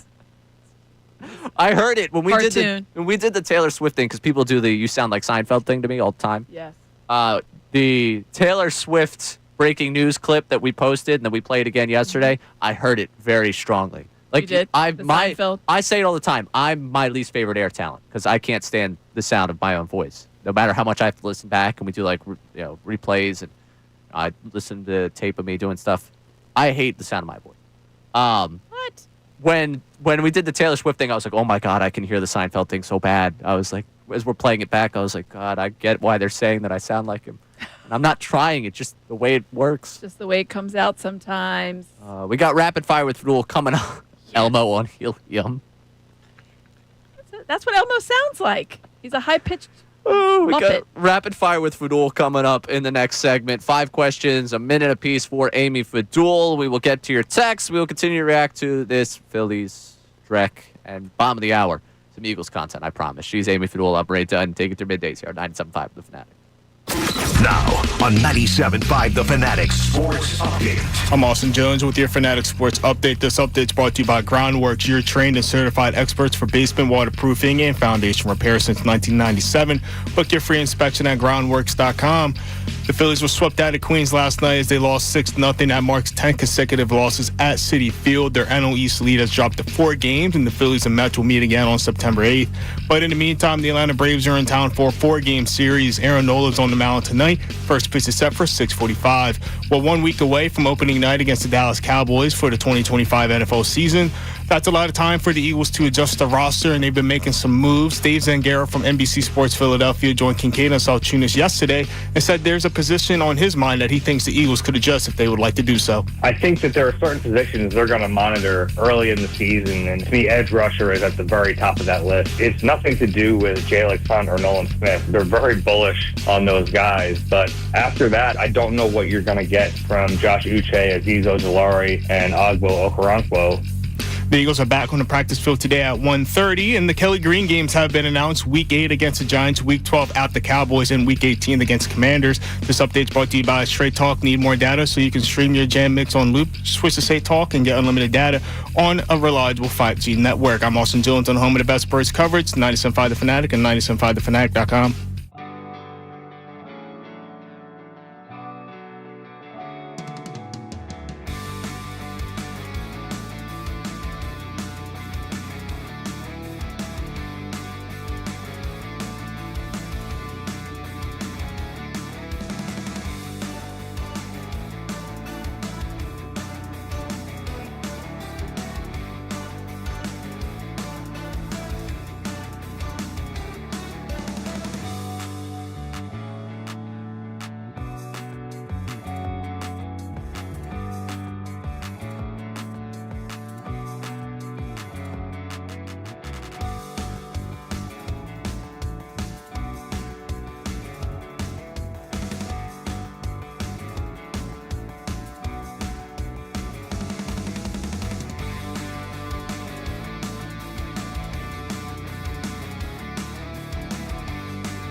Philly fans, you are the best sports fans in the world. You're not stupid, so why should you have to hear outlandish takes that make you shake your head? You shouldn't. That's why Unfiltered is the show for you. Each afternoon from 2 to 6, we only bring you honest opinions and analysis. We may not agree all the time, but what you hear is what we genuinely believe. It's not some rage bait to try to spark conversation. So make the switch to Unfiltered with me, Bill Colarulo, my man Ricky Bo, and Silvana Kelleher.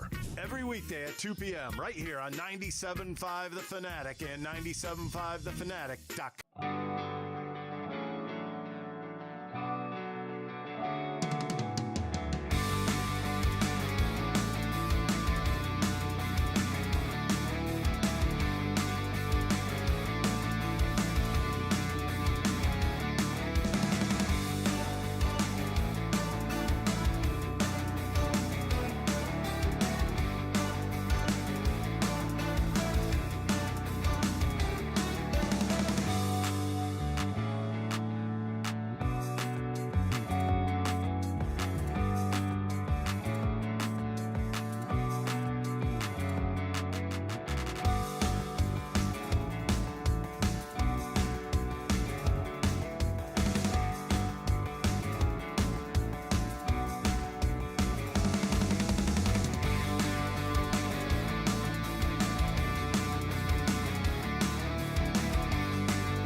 Midday show here on 97.5 The Fanatic. I just got to see someone I haven't seen all week. Ricky Bo. You haven't seen him all week? Oh, he's been at NBC.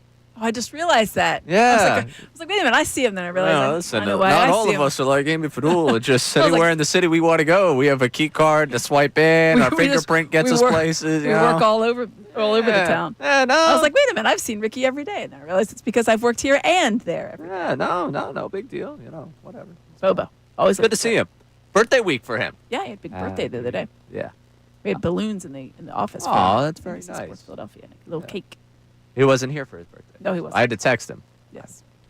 I also wish him happy birthday on the air, but because he doesn't listen to the show, he didn't thank me. Which I think that he openly admits sometimes. Yeah, it's all right. You know, it's fine. He's listening now, though. Is he? Yeah, he is. He's upset with me through the glass. Yeah, he's listening. What's up, Ricky? Good to see you. People on YouTube are going to they should see him in about a second. Here he comes. He's going to be right behind me. If you're tuning in on YouTube, Ricky Bo is going to be right behind me, and he's going to wave. So they're coming up with Unfiltered, though. Yeah, 2 o'clock. A little bit. 2 o'clock. It's us now. Yeah. And it's the segment sweeping the nation. It is. It is. People are like, all right, they've asked me to try and power rank the segments I've come up with in the last 2.5 weeks, 3 weeks, and it's difficult. You know, there's a lot of segments I'm very proud of. They all center around very similar things, but Rapid Fire with Fadul, again, because of its so unique nature, I've tried to send this along. Part of the interruption was like, wow, this is revolutionary, right? I can't believe that you're shortening the amount of time people have to answer to a question you ask them. But minute a question, 5 questions for Amy Fadul. Let's get to it. Obviously, last night I took a brutal road trip for a game based on the way that the game went. I went up to Citi Field. It sucked. They had a terrible game. I did not enjoy watching the game. Worst road trip you've gone on as a fan? Ooh, I love Nashville. I used to live in Nashville. Great town, super fun to visit. I was so excited. We went back for the Birds game a number of years ago. Eagles, Titans. We had a huge crew. We're grilling out. We got cheesesteaks. We met up with some more people. Awesome. Great nights out. We made it to the game the next day. We saw Kenny Britt torch the Eagles for 3 touchdowns. We're baking in the sun, watching our team get roasted, and I thought, why? Why am I here to watch this? That stands out. I also sat in the rain to watch my team lose. That's tough. I went to Indianapolis when Kentucky lost in the Final Four to Miles Simon and Mike Bibby. That was a tough one. But having a weekend start off so well in Nashville and just to watch it, that was a tough one. There was a lot of beers consumed after the 3rd touchdown. Well, this isn't going our way. Let's just go ahead and wrap it up. Kenny Britt, 7 receptions, 225 yards, and 3 touchdowns as the Titans won 37-19. What year? That was 2010. Okay. Kevin Cobb, your starting quarterback. We went in with some expectations that it was going to be a good game. Kenny Britt, 200-plus yards, 7 receptions. Think about that. 7 receptions. For how many? 225 yards. At numbers. That was yeah. Leading so imagine tacklers, watching that. Nate Allen, Antonio Dixon, and Ernie Sims. Ernie Sims. That's an immaculate grid answer if I ever saw one. There you go. Well, that was a good first answer from you. Let's continue with the more relevant 21st century franchise. Okay. The Dallas Cowboys or the New York Mets? The New York Mets. Relevance as far as success. Definitely the New York Mets. Sadly, the Cowboys relevant for drama, social media fodder, ownership questionability, and sanity. But no, the Mets have been to the postseason and had some success in the postseason. The Cowboys have not even sniffed a Super Bowl in 30-plus years. Yeah, 30 so years. 30 the years Mets exactly. with the 2015 pennant puts them over the Cowboys. Correct, Mundo. All right. Best retro Philly sports uniform in honor of the black jerseys making the return for the Sixers, in honor of Kelly Green Day today. And it also is a powder blue Thursday for the first time in 3 months. Which is the best retro look for a Philly sports team? It's that one. Kelly Green is awesome, and I subscribe to it. We have multiple Kelly Green jerseys in my son's repertoire. Love that look. Love the logo, most importantly. Love the eagle. But the best jersey for me is the powder blue with the maroon P.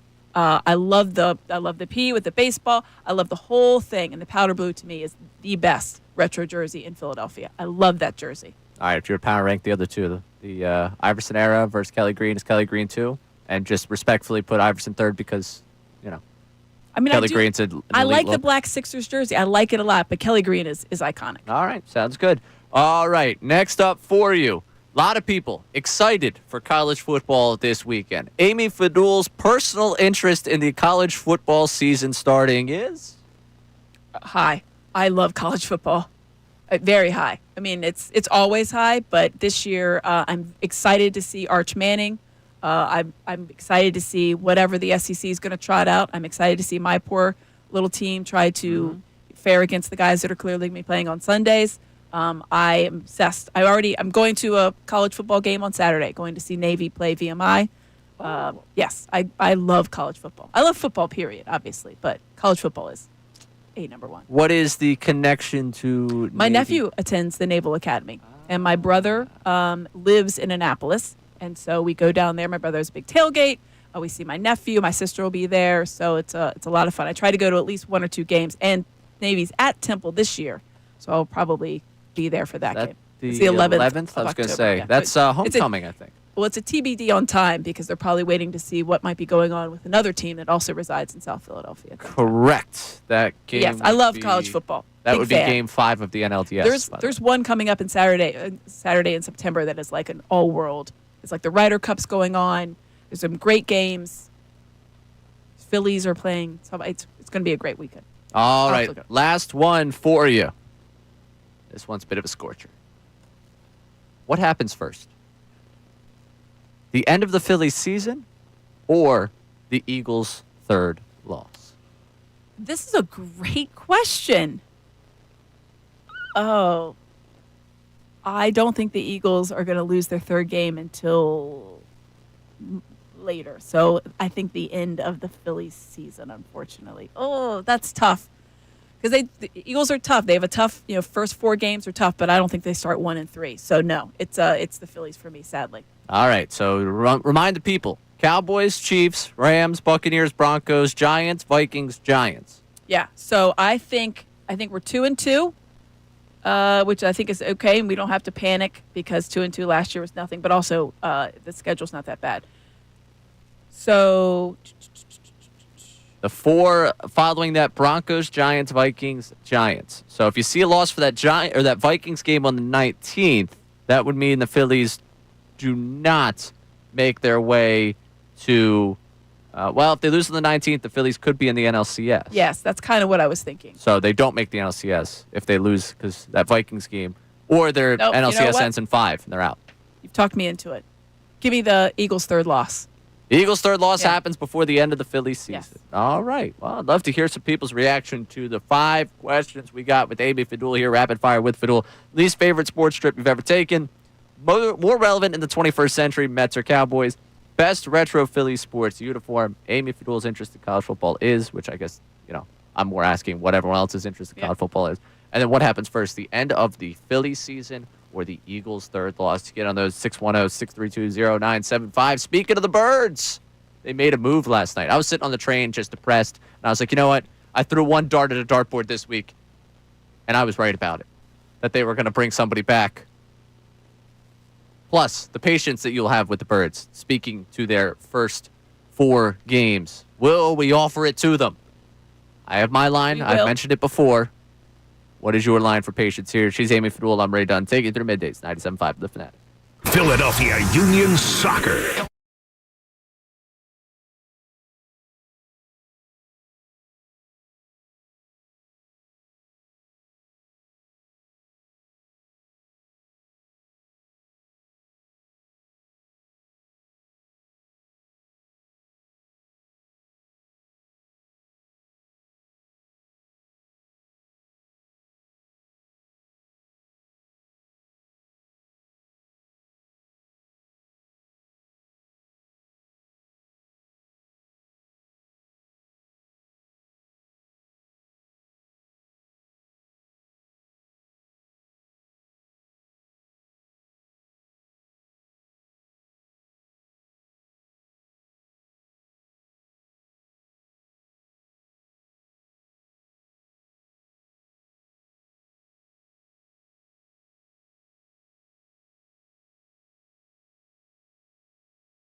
through it. Yeah, upset with the local ball club, and that's par for the course today. I just, as much as I want to talk about the fact the Eagles start the week, we addressed the disastrous trip I took up to Citi Field. We just got some of the fun there, rapid fire with Fadul, but I do want to touch a little bit on the Eagles here.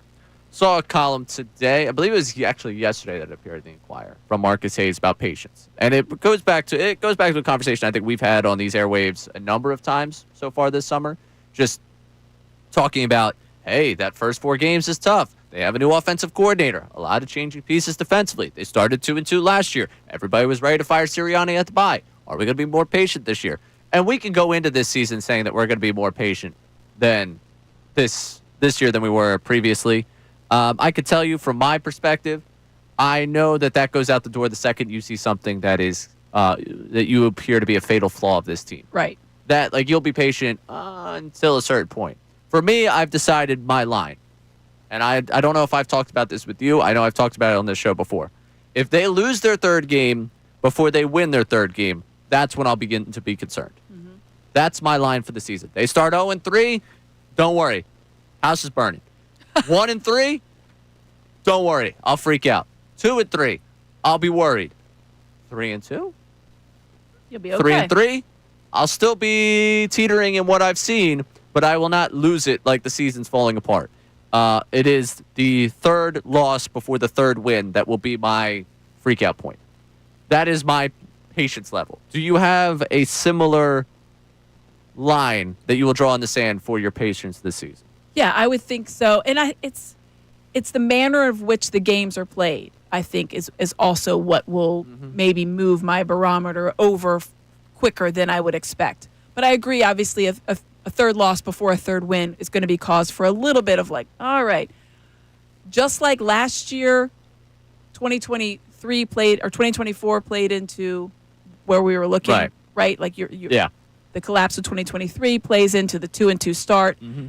I'm hoping the 2-2 start and the turnaround will play into any kind of 2-2 start if it's that way this year. I think 3-1's probably a little bit more realistic, but let's face it. I mean, the Chiefs are the Chiefs, and you have some really tough.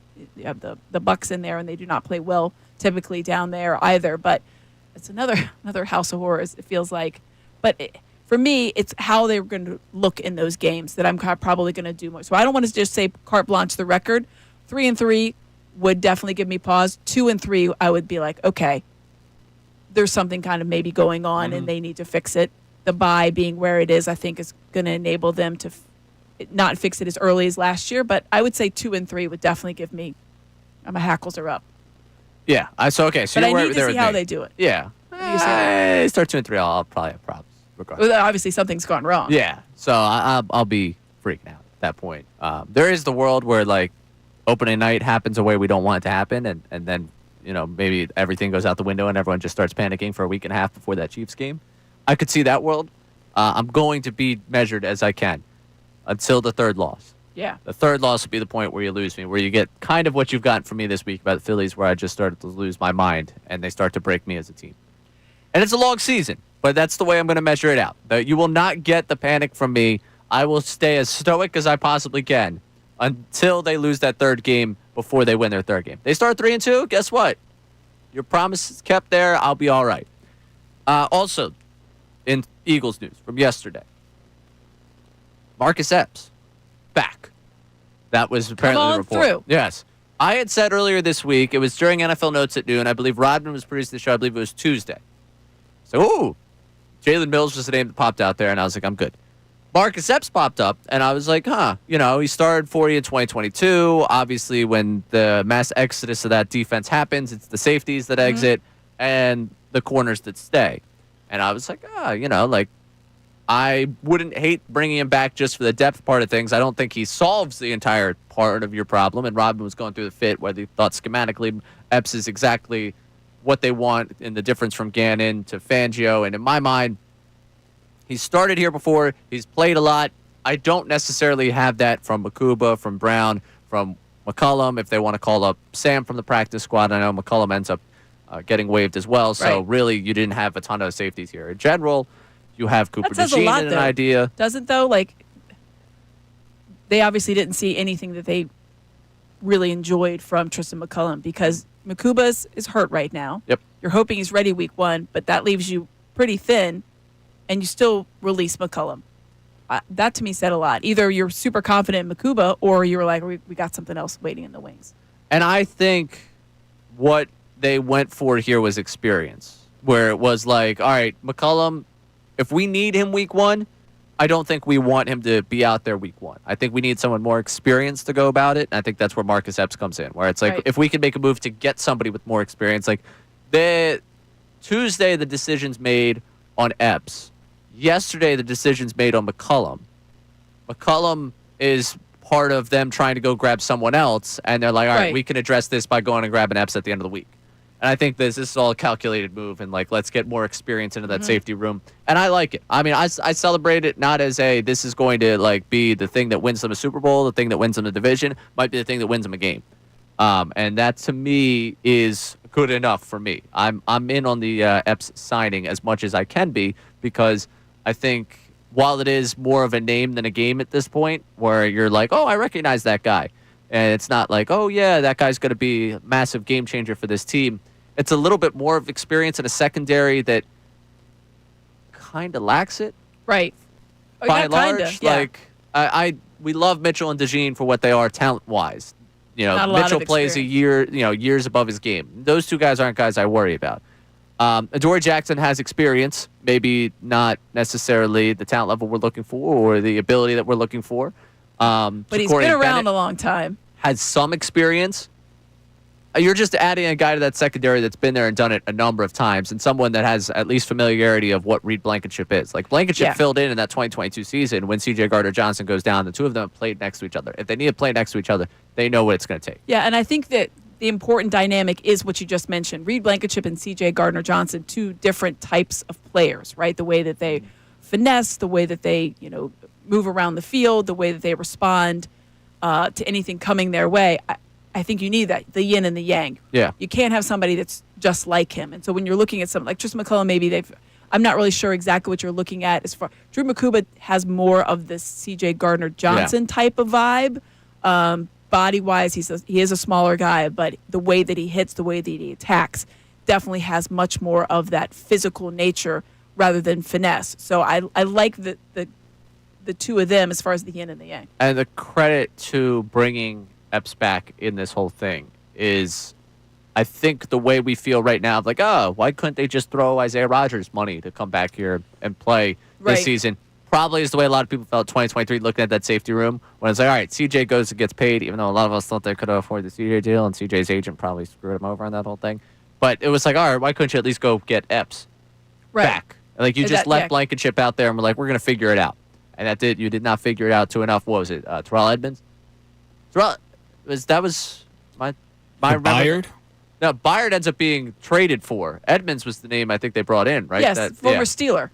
Yeah, right. Because Edmonds went to the he went to the World Series game. Yes, they never seen. Yes, that's exactly that right. was it. We saw him going to a baseball game. It wasn't the World Series game. It was the NLCS. NLCS, and he was so amazed. Like, this is amazing. Within a week, everything fell apart.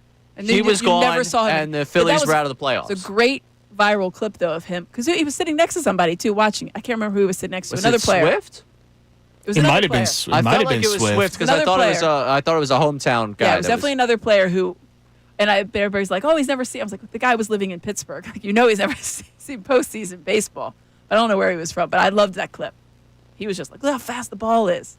Yeah. And then we never saw him. It was Swift. It was Edmonds and Swift at Game 2 against the Diamondbacks. After that, Edmonds was gone, and the Phillies season ends. So do we blame Edmonds? Life has not been the same since that clip obviously we have to bring viral. back Terrell Edmonds. I don't know about that one, He just can hang out. Just go to a game. Yeah, you can bring him back for like a charity softball game, maybe. If he likes the game of baseball. I'm all right with him not being in the safety room here. All right, coming up next, we got the NFL notes at noon. We're going to get back to our vent line today, as a lot of people upset about the Philadelphia Phillies. She's Amy Fadul. I'm Ray Dunn, hanging out with you middays, 97.5 The Fanatic.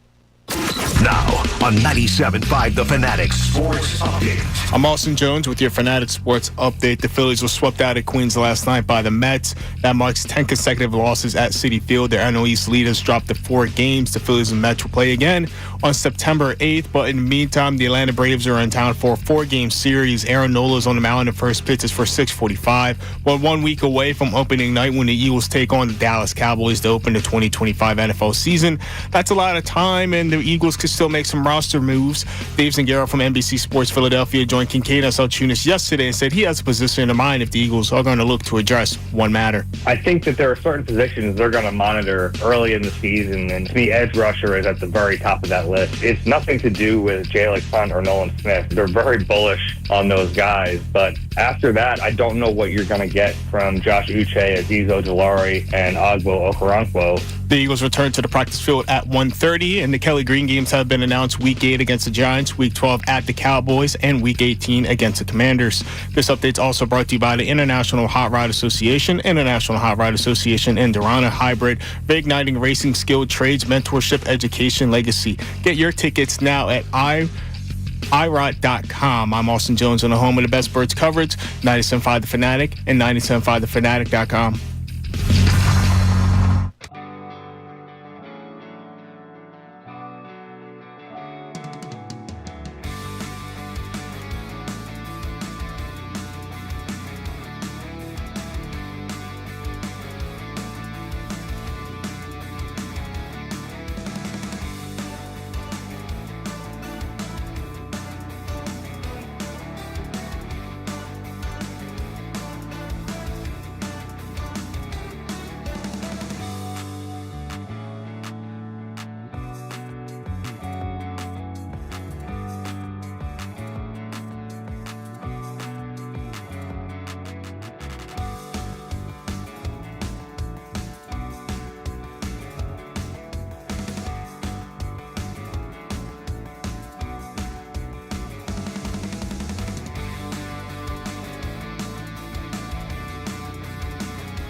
Philly fans, you are the best sports fans in the world. You're not stupid, so why should you have to hear outlandish takes that make you shake your head? You shouldn't. That's why Unfiltered is the show for you. Each afternoon from 2 to 6, we only bring you honest opinions and analysis. We may not agree all the time, but what you hear is what we genuinely believe. It's not some rage bait to try to spark conversation. So make the switch to Unfiltered with me, Bill Colarulo, my man Ricky Bowe, and Silvana Kelleher. Every weekday at 2 p.m. right here on 97.5 The Fanatic and 97.5thefanatic.com.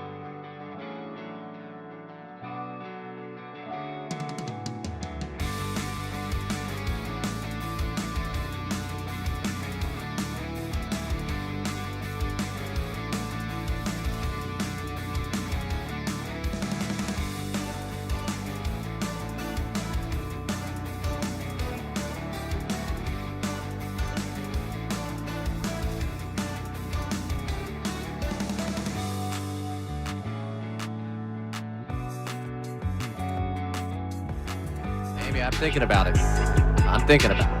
I was just telling Amy Fadul during the break, hi, I'm Ray Dunn on the midday show here on The Fanatic. Close in on 12 o'clock hour, WPEN, WPEN HD1, Burlington, Philadelphia, Beasley Media Group station, broadcasting live from the Comcast Business Studios, powering possibilities. I got a text during the break from a fantasy football league that I'm in.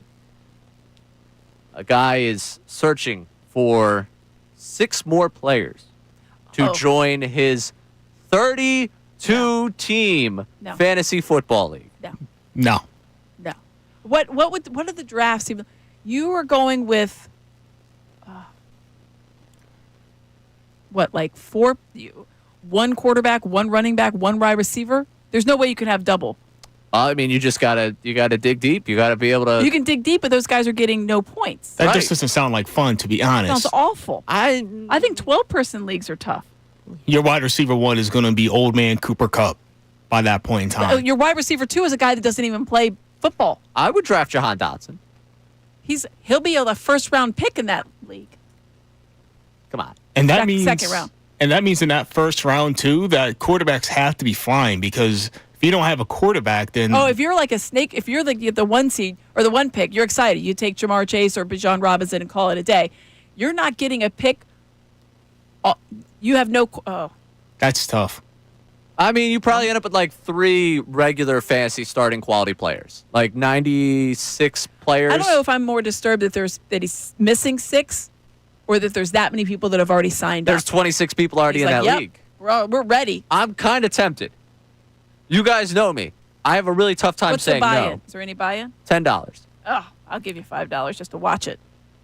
I mean, I might shoot a $10. I mean, $10, 32 teams, $320. What can I do with $320? A lot.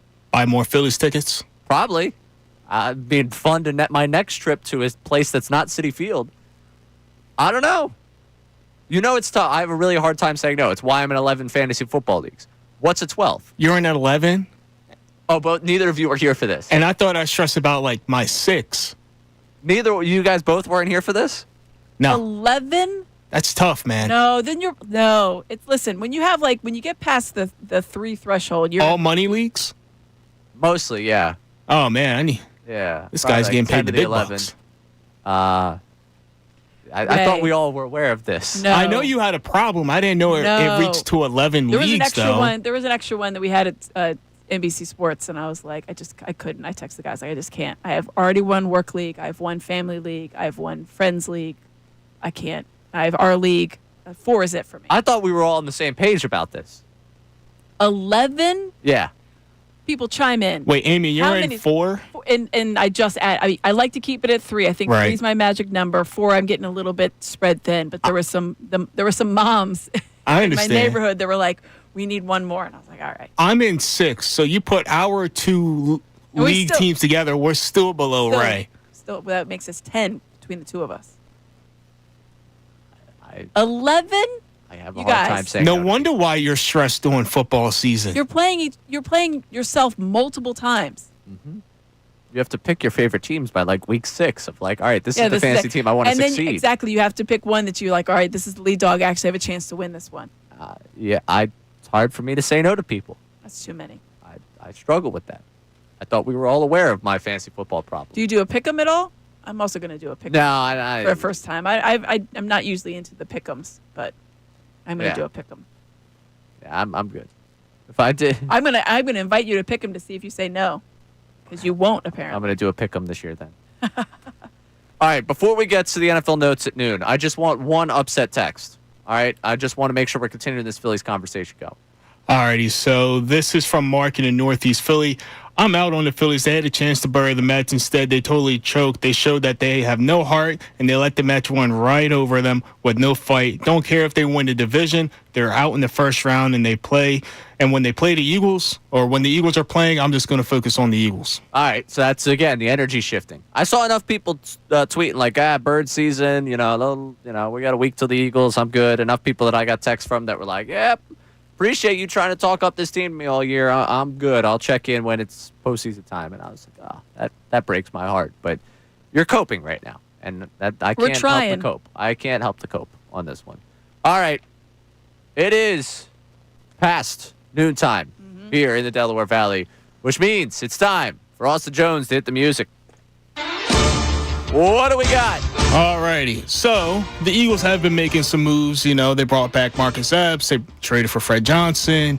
They made another waiver claim, this time for interior lineman Willie Lampkin, who was placed on waivers by the LA Rams. Lampkin was designated with an injury waiver claim, and typically those players aren't claimed by other NFL teams.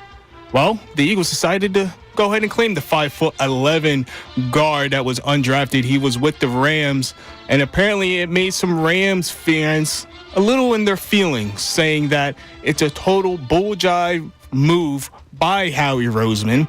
The Eagles are always doing something sneaky, and I would just like your thoughts on that, because again, this is an undrafted guard / center that they waived, that the Eagles apparently scouted, thought he was talented, want to enroll him in Stoutland University, and the Rams fans are hurt.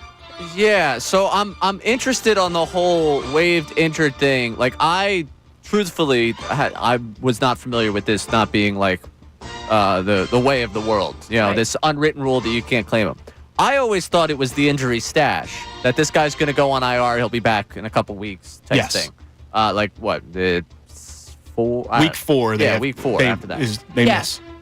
But if he was not claimed, they would be able to put him on their IR list.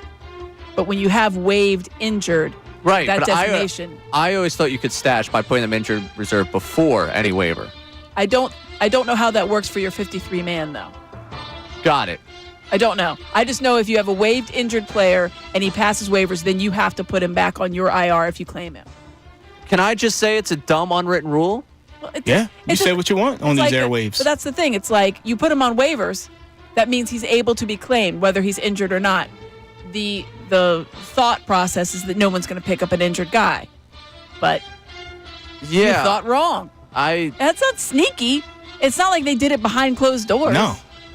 Yeah, I guess maybe I'm misinterpreting the injured reserve rule, that maybe this is the Eagles committing some sort of unwritten rule violation. But if I were the Rams and I like a player, call me crazy, I would just keep them around. Yeah. That I kind would of have seems just how placed that him on works. regular IR at that point. Well, in IR, you miss what, 4? Yeah, well, there's you miss there's 4 1, 4, games or you miss 8. the entire season. Yeah. Mind you, we're talking about an undrafted guy. Yeah, so- And he was going to be out for a little while anyways. So Right, yeah, they expected like 2 weeks. You wonder, because the IR doesn't account towards your 53. Why wouldn't you just put him on that? Right. So this feels like, I feel like I'm kind of having like simpleton brain here, where like I'm just like what? Why this is it a seems thing? too obvious to me a solution. Why wouldn't you have done this? If I can see this solution, either I must be stupid or you must be stupid. But Oh. I'm not sure which one of us is. I'm going to go with the Rams. Go with the Rams. I'll go with the Rams. Yeah. It's technically my program, so I'll go with the Rams. Yeah, there you go. I'll be the smart one here. All right. Idiots. Continuing on, college football is going to be underway starting tonight, and one icon in college football is Deion Sanders, who, of course, is the head coach of Colorado, and primetime likes to bring in NFL legends to speak to his team. This time around, he had Hall of Fame wide receiver Randy Moss come and speak to his team, and here's a little snippet of what Randy had to offer. Give you a brief story. I told him this story. When I was young, I had an older brother that played the game of football before me, so that's where I got it from. My brother passed away right after I was elected to the Pro Football Hall of Fame in 2018. My brother passed in 2019. All right, so my emotions has been everywhere. But the one thing that when Coach Prime called me, it's one thing I couldn't get out my mind. Am I my brother's keeper? I love what you're doing around here, Coach, because this is what I stand for. There's a reason I told Coach I wanted to come and see this team. There is a reason. All this professional football talent around here, hey guys, y'all might not know it, and I know you heard it. This is a professional setting. From the meals, the coaches, the preparation, everything they do. So if you're asking me, why am I here? I just want to see the attention to detail. I just want to see what's coming out that tunnel Friday. That's why I'm here. I'm here for the love of my brother, but at the same time, I love this game. So I'm going to leave y'all with this. I see believe on your shirts, right? I don't care who they come and put y'all in front of, right? Y'all got to believe if you prepared, you're going to go ahead and take it home, man. Friday night, 6 o'clock. Y'all ready to go? Yes, sir. Can't wait to see it, man. God bless you. Thank you, Coach. Just good to see Randy Moss out and I about. love Randy Moss. I love Randy Moss. Good to see him out and about. That was the biggest thing I took away from. I saw that video and I was like, I'm just happy to see Randy out Absolutely. in front of people, just Doing well. doing his thing, doing well.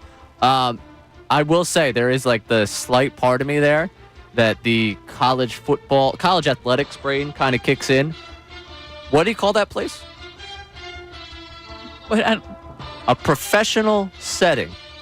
I mean, let's be honest. It is. He said they've got professional athletes. Yeah. I'm just. Warren Sapp is the D-line coach. Yeah. But they get paid. They're professional. But that's what I mean. Setting. It's a professional setting.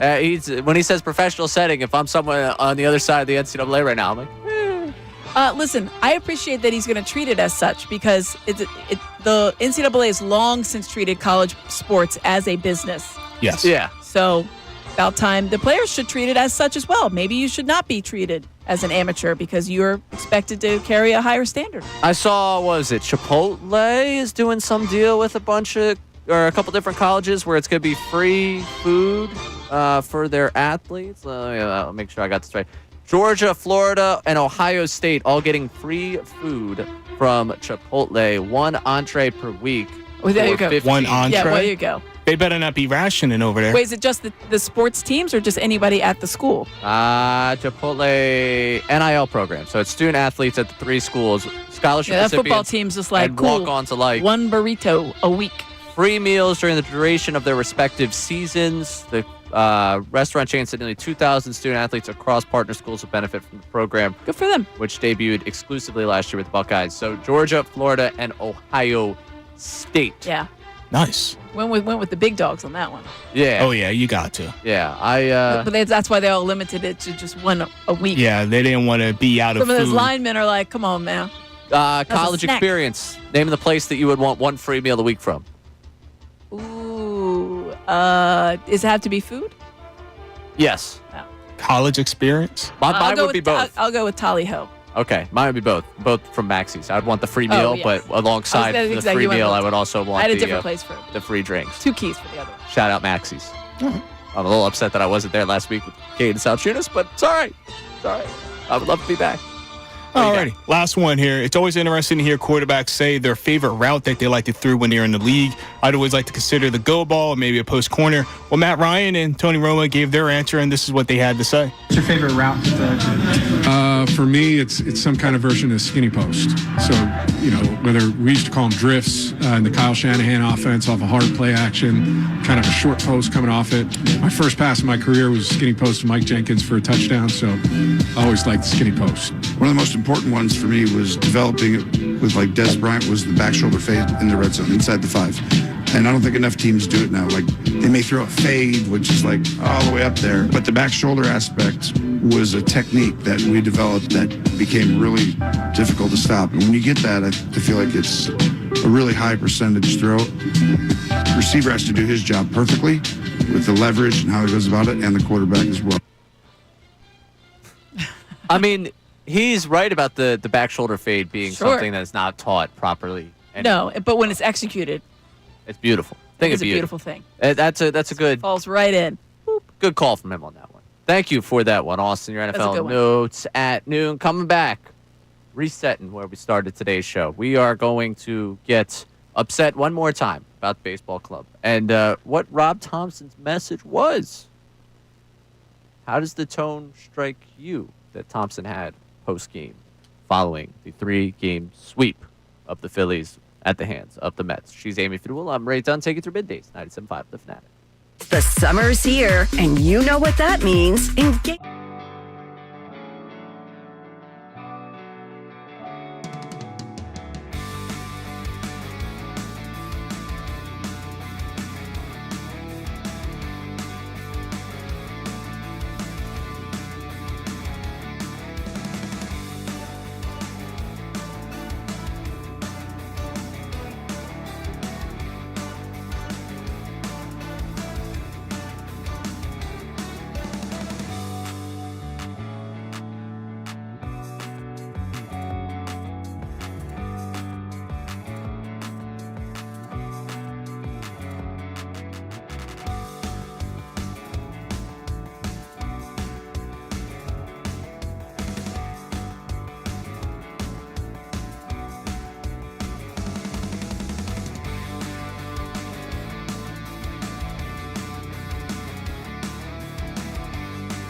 Philly fans, you are the best sports fans in the world. You're not stupid, so why should you have to hear outlandish takes that make you shake your head? You shouldn't. That's why Unfiltered is the show for you. Each afternoon from 2 to 6, we only bring you honest opinions and analysis. We may not agree all the time, but what you hear is what we genuinely believe. It's not some rage bait to try to spark conversation. So make the switch to Unfiltered with me, Bill Colarulo, my man Ricky Bo, and Silvana Kelleher. Every weekday at 2 p.m. right here on 97.5 The Fanatic and 97.5thefanatic.com.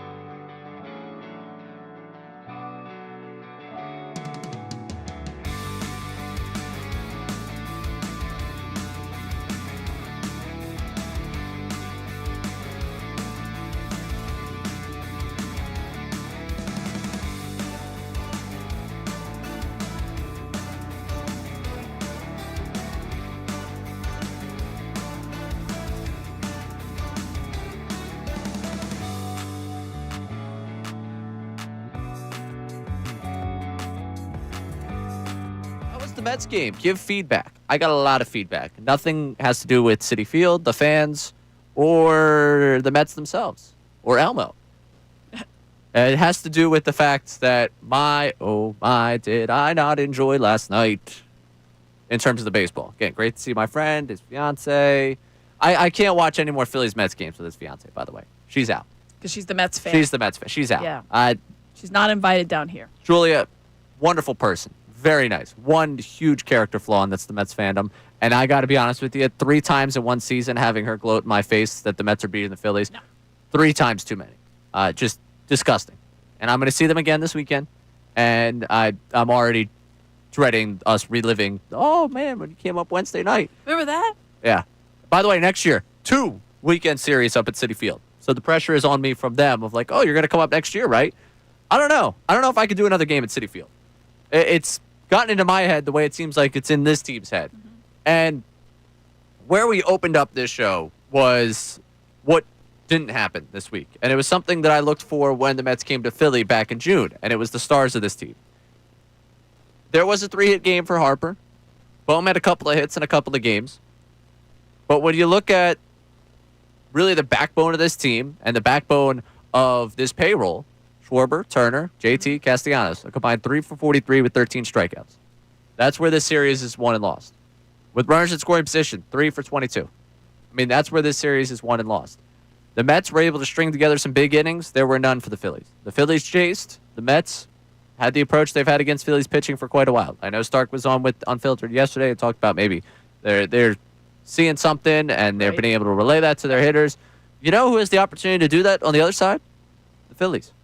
You could do that. You could figure that out. But clearly, right now, not doing that against this Mets team. And it leads me to a story I saw today in The Athletic.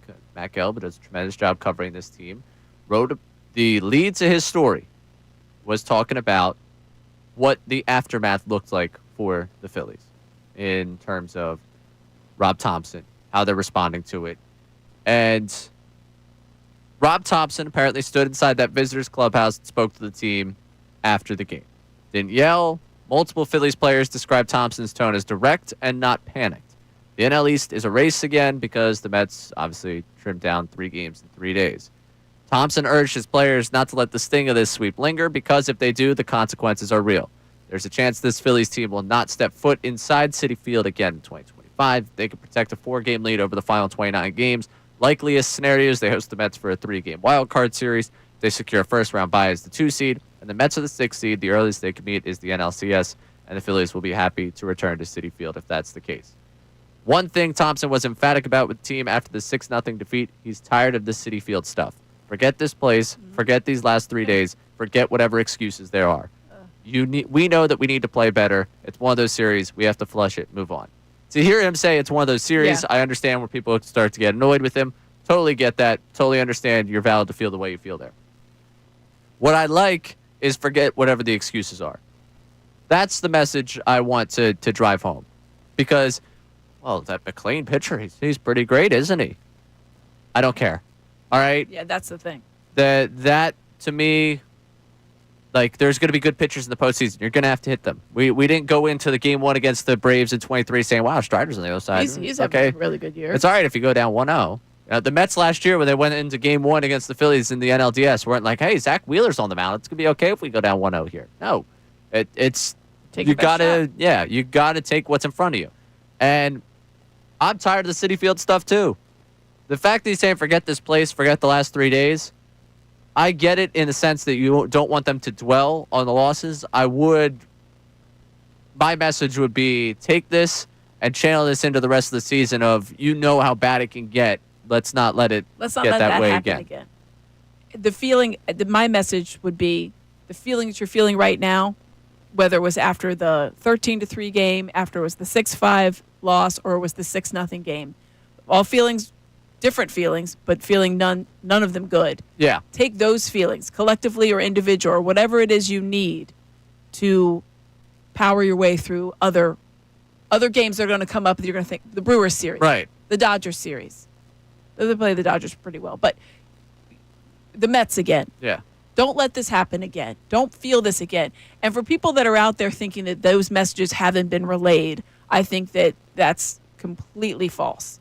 I was not in the clubhouse last night. I wasn't in any this week, but we've certainly been in enough clubhouses, and you've seen the players afterwards to know, especially when you're waiting to go in, there's stuff happening.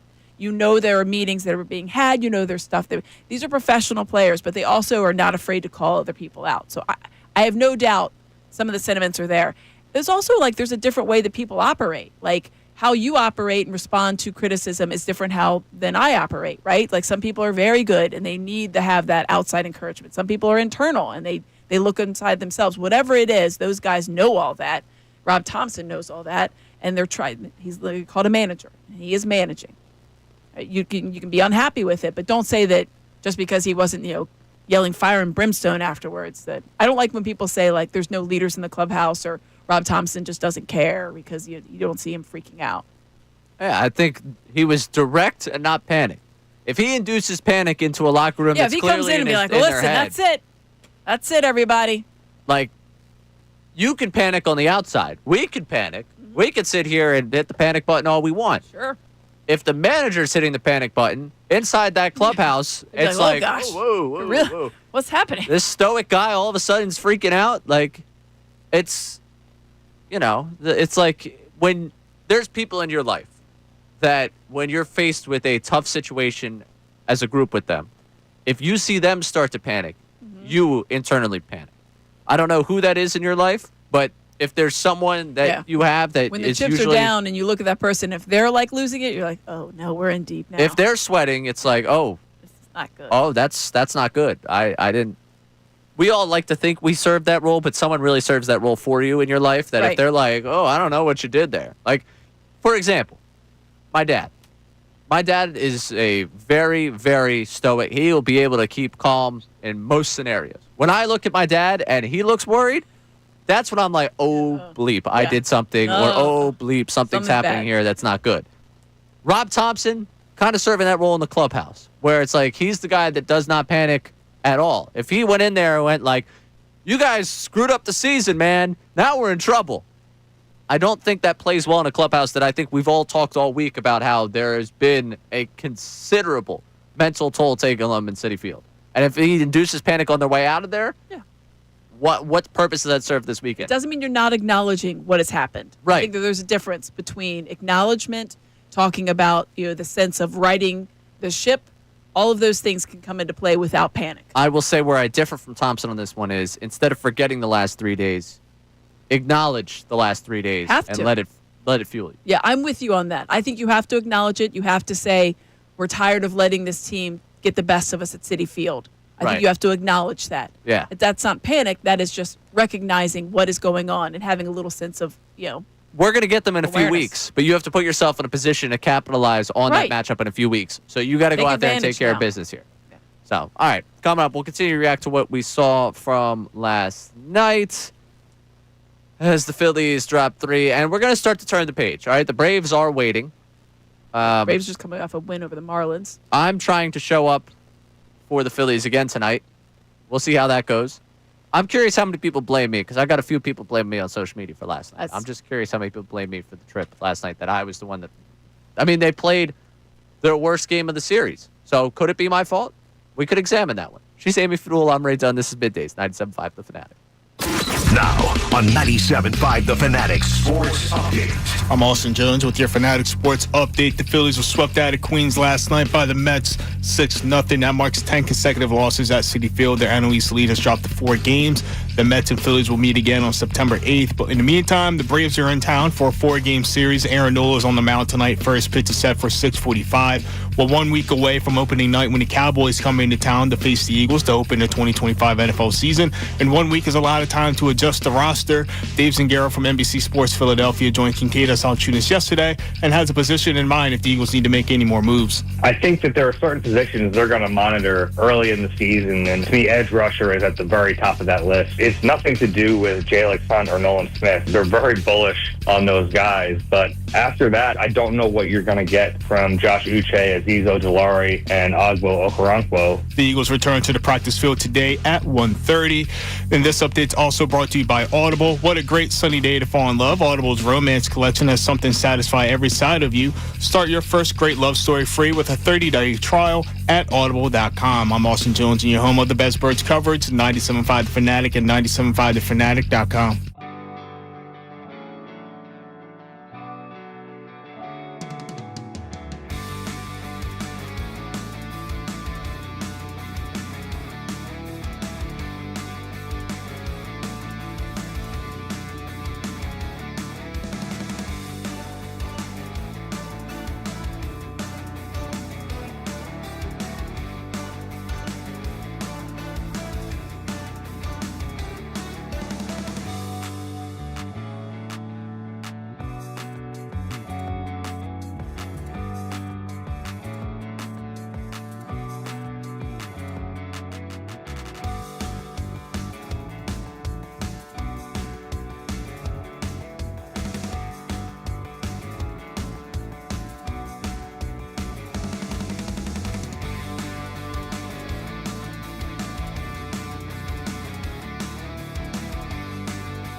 Philly fans, you are the best sports fans in the world. You're not stupid, so why should you have to hear outlandish takes that make you shake your head? You shouldn't. That's why Unfiltered is the show for you. Each afternoon from 2 to 6, we only bring you honest opinions and analysis. We may not agree all the time, but what you hear is what we genuinely believe. It's not some rage bait to try to spark conversation. So make the switch to Unfiltered with me, Bill Colarulo, my man Ricky Bowe, and Silvana Kelleher. Every weekday at 2 p.m. right here on 97.5 The Fanatic and 97.5thefanatic.com.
Working our way through the 12 o'clock hour, which is brought to you by Service First HVAC, offering 0% financing for 48 months, rebates and tax credits up to $4,300 when purchasing a heating and cooling system. Learn more at ServiceFirstHVAC.com. Alongside Amy Fadul, I'm Ray Dunn, taking you through the midday show today right here on 97.5 The Fanatic.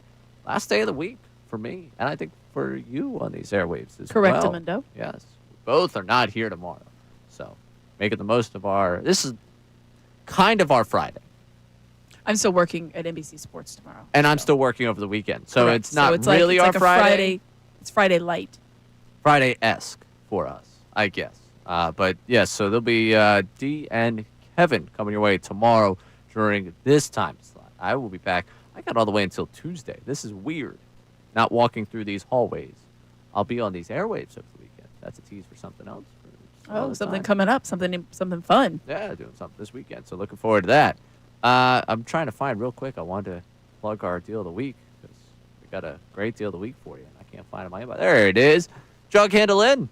$50 gift card for just $25. You can enjoy their famous wings, burgers, drink specials, live music, and more at the Jug Handle Inn in Cinnaminson. You get this exclusive offer while supplies last at 975thefanatic.com/deals. So I bring that up because looking for something to do this weekend. There you go. Sounds like an incredible deal. You got multiple days to do it. A lot of people take the 4-day weekend. I know where I grew up, we used to have the 4-day weekend for school. Like you'd start on Monday, be off Friday, be off Monday, come back Tuesday, and it was 2 4-day weeks to open up the year. Now, Springford Area High School does the Monday through Friday, and then you have a 3-day weekend.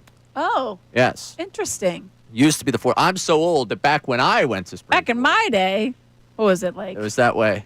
6 years ago for you? A little bit longer. 7. 7 years ago. Getting close to that 10-year reunion. You're almost there. I actually will be the type of guy to go to that, by the way. I will go to the 10-year reunion. I know a lot of people, I hated high school. I didn't mind. Well, no, did you feel like you were going to see a lot of people that you don't normally see? Since I live in the city, I am a very strong touchstone of people who don't live in town, when they want to come back to the area. Right. So I'll go out in the city with Ray, see Ray. I've seen a decent amount of people, so I feel like I keep in decent touch. So I feel like, I'd probably see people I haven't seen. I like that. I like running into people. I'm a big fan of running into people, so I'm good on that. What I was not good on is going to the Phillies game last night with my friend from high school and his fiance. My friend growing up, childhood. But yeah, we did not enjoy that one last night. His fiance did. I know most of you out there did not, and we're going to continue to get your reaction. Let's go to the vent line real quick here at 610-632-0975. What do we got? Well, number one was, Ray, you should ask the Phillies for a reimbursement for the money that you spent to make your way to Citi Field last night. I agree with that one. I don't know if the Phillies are necessarily going to do that. No, they're not. They're going to take my money again tonight. You can always make the ask, Ray. Don't forget that. I will ask. The answer will be no. All righty. So another text here. This is Sean from Cinnaminson. This team is infuriating. JT and Schwarber hitless in the biggest series of the year. Cassidy is washed. Turner had bad at-bats. Pitching wasn't good enough. The entire team going cold against our biggest rival and getting embarrassed is unforgivable. This team might make the playoffs, but they're not going to win anything. It's only forgivable if they do win something. Right, exactly. That's when it becomes forgivable. That's where we're at. Yeah, that's where we're at. They need to do something. It's funny. They're going to win back. They're going to win back-to-back division titles for just the third time in this organization's history. They did in the mid-70s, late 70s, I guess. And then the 2000s run. I don't really count that 80-81 thing because they technically finished third in the division, but they were in the first half. And it kind of qualifies under a 2023 umbrella for me, where I don't count that as back-to-back. So the 70s, 2000s, and there's going to be not a single soul excited about the fact that they did that. And it's a different world because it doesn't mean as much with the 16 playoff. Right, exactly. Which is still important. It's still great to win the division. Crazy. But that's where we're at. While we're comparing Phillies and Mets real quick, and then we're going to go to Lance, our buddy from Arizona, on the phone line.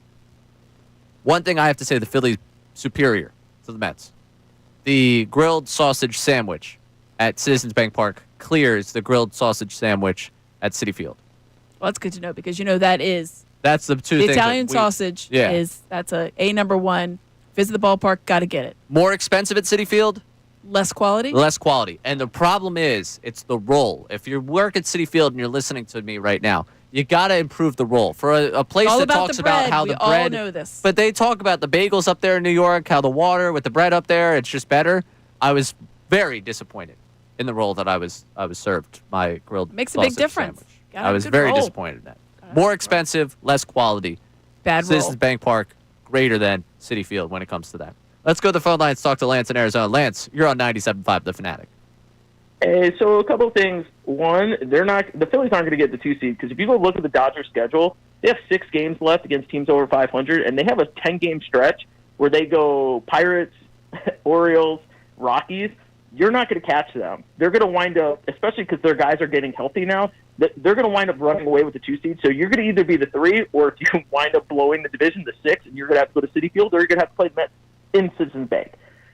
Now, my other point is this. This team, anytime they are the favorites or their expectations are high, they seem to start to crumble. Like, this goes all the way back to 2022. When they were trying to get to the playoffs in September, they were 11-14. If the Brewers weren't 6-9 and before the last 2 games of the season where they won that didn't matter, they would have had a struggle getting into the playoffs. They almost missed out on the playoffs because of that. Oh, I remember. Once they We got had the into debates here on the air of, is it even worth it for this team to get into the playoffs? Does it even matter? They even need to show up. Yeah, I remember. So you get to that point, and then when they got to the playoffs, because the expectations were they're not going to do anything. Maybe they beat the Cardinals, but they weren't going to do anything else. Once they got to the World Series and they got up 2-1, and the expectations were everybody jumped on the bandwagon, they kind of crumbled. Now, again, the Astros were a phenomenal team, so some of it is that, 100%. But then you go to 2023, right? They got to the playoffs, and the expectations once they got to the Braves were most people were like, "Oh, the Braves are way better than them this year. They're going to beat." They can't do it again. They can't do it back-to-back years. Yeah, and then they got to the Diamondbacks and they were up 2-0, and everybody was picking them to win the World Series. They crumbled. Then go to last year. They started the season 45-19. That was the best start they've had in years. And the rest of the season, they went 51-51 and got dominated in the playoffs. Then you go to this year. When that Zach Wheeler news hit last week, everybody doubted them. Everybody's like, oh, they don't have Zach Wheeler. They can't win a World Series. They went out and played the best series of their life. Once everybody jumped back on the bandwagon and the expectations became they could still win a World Series without Zach Wheeler, they looked very uninspiring against Nationals and then got beat by the Mets badly. And like the thing that irritates me about last night's game felt very similar to when the 76ers were up 3-2 against Boston, and they lost that Game 6, which was at least they fought hard. Game 7, they came back and just looked pathetic and rolled over and died. That's what they looked like last night with their bat. Oh, They had Lance, one hit through, like, Lance, 7 you innings. should see just what you did to Amy. You should see just what you did to Amy. I'm almost hurt on Amy's behalf. I was trucking along. I was like with them. We're talking about the intricacies of 2022 and 2023 and how this year and then he did it. Yeah. And listen, Lance, you highlighted your talk about expectations was something we got into earlier. Pretty much anything you say negative about this series, I'm not going to combat with people. Again, to reset where the expectations are, I still expect them to win the division. The division race is not over, though I expect them to win it. Make that clarification on where we stand. Not over, still going to win. Still expect them to win it. Obviously expect them to go to the postseason. I'm okay if you question them winning the division. I'm not okay if you question them making the postseason. I said 2 weeks ago I thought this journey ended in the NLCS. Then the Wheeler news came out, and it still feels like that kind of is where I pushed this team's ceiling because I just don't know if I could trust them to be hot long enough to carry that into a World Series. I understand people's frustration with the way they handle pressure, right there with you. And when you compare it to that Sixers thing, it hurts me because I remember being on the air for postgame after that Game 7, and the efforts that I saw, I can't quite. Yeah, that's almost like rock bottom for me to compare him to that Game 7. Speaking of rock bottom, let's go back and rehash the 2023 Sixers Celtics series. Yeah, that hurts. Also, they didn't show fight in the Game 6. Stop it. At the end, they didn't. They got up in Game 6. Yeah. When they needed to fight, which is what the end is. Yeah. Well, I know, but they folded like they didn't show up to Game 7 at chair all. Holding a parking space. They didn't show up to Game 7 at all. No. I'm actually saying they showed up to Game 6. They just They were checked there. out midway through. Thank you, Lance. Oh, Lance, I love you. You know that. Lance is always coming out there. Like Lance He comes out with is the Duran he's like, of callers. Got this. He's got a 100-mile-per-hour fastball. ready And he's to going roll. right I've got after my you with it. repertoire. Yeah, he's got 100 miles per hour coming every single time. She's Amy Fadul. I'm Ray Dunn. We'll continue to react. Plus, I nearly got upset at an NFL list. I nearly got upset. I'll explain that coming up next. She's Amy Fadul. I'm Ray Dunn. Taking to middays 97.5 The Fanatic.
Philly fans, you are the best sports fans in the world. You're not stupid, so why should you have to hear outlandish takes that make you shake your head? You shouldn't. That's why Unfiltered is the show for you. Each afternoon from 2 to 6, we only bring you honest opinions and analysis. We may not agree all the time, but what you hear is what we genuinely believe. It's not some rage bait to try to spark conversation. So make the switch to Unfiltered with me, Bill Colarulo, my man Ricky Bowe, and Silvana Kelleher. Every weekday at 2 p.m. right here on 97.5 The Fanatic and 97.5thefanatic.com.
fans, you are the best sports fans in the world. You're not stupid, so why should you have to hear outlandish takes that make you shake your head? You shouldn't. That's why Unfiltered is the show for you. Each afternoon from 2 to 6, we only bring you honest opinions and analysis. We may not agree all the time, but what you hear is what we genuinely believe. It's not some rage bait to try to spark conversation. So make the switch to Unfiltered with me, Bill Colarulo, my man Ricky Bo, and Silvana Kelleher. Every weekday at 2 p.m. right here on 97.5 The Fanatic and 97.5thefanatic.com.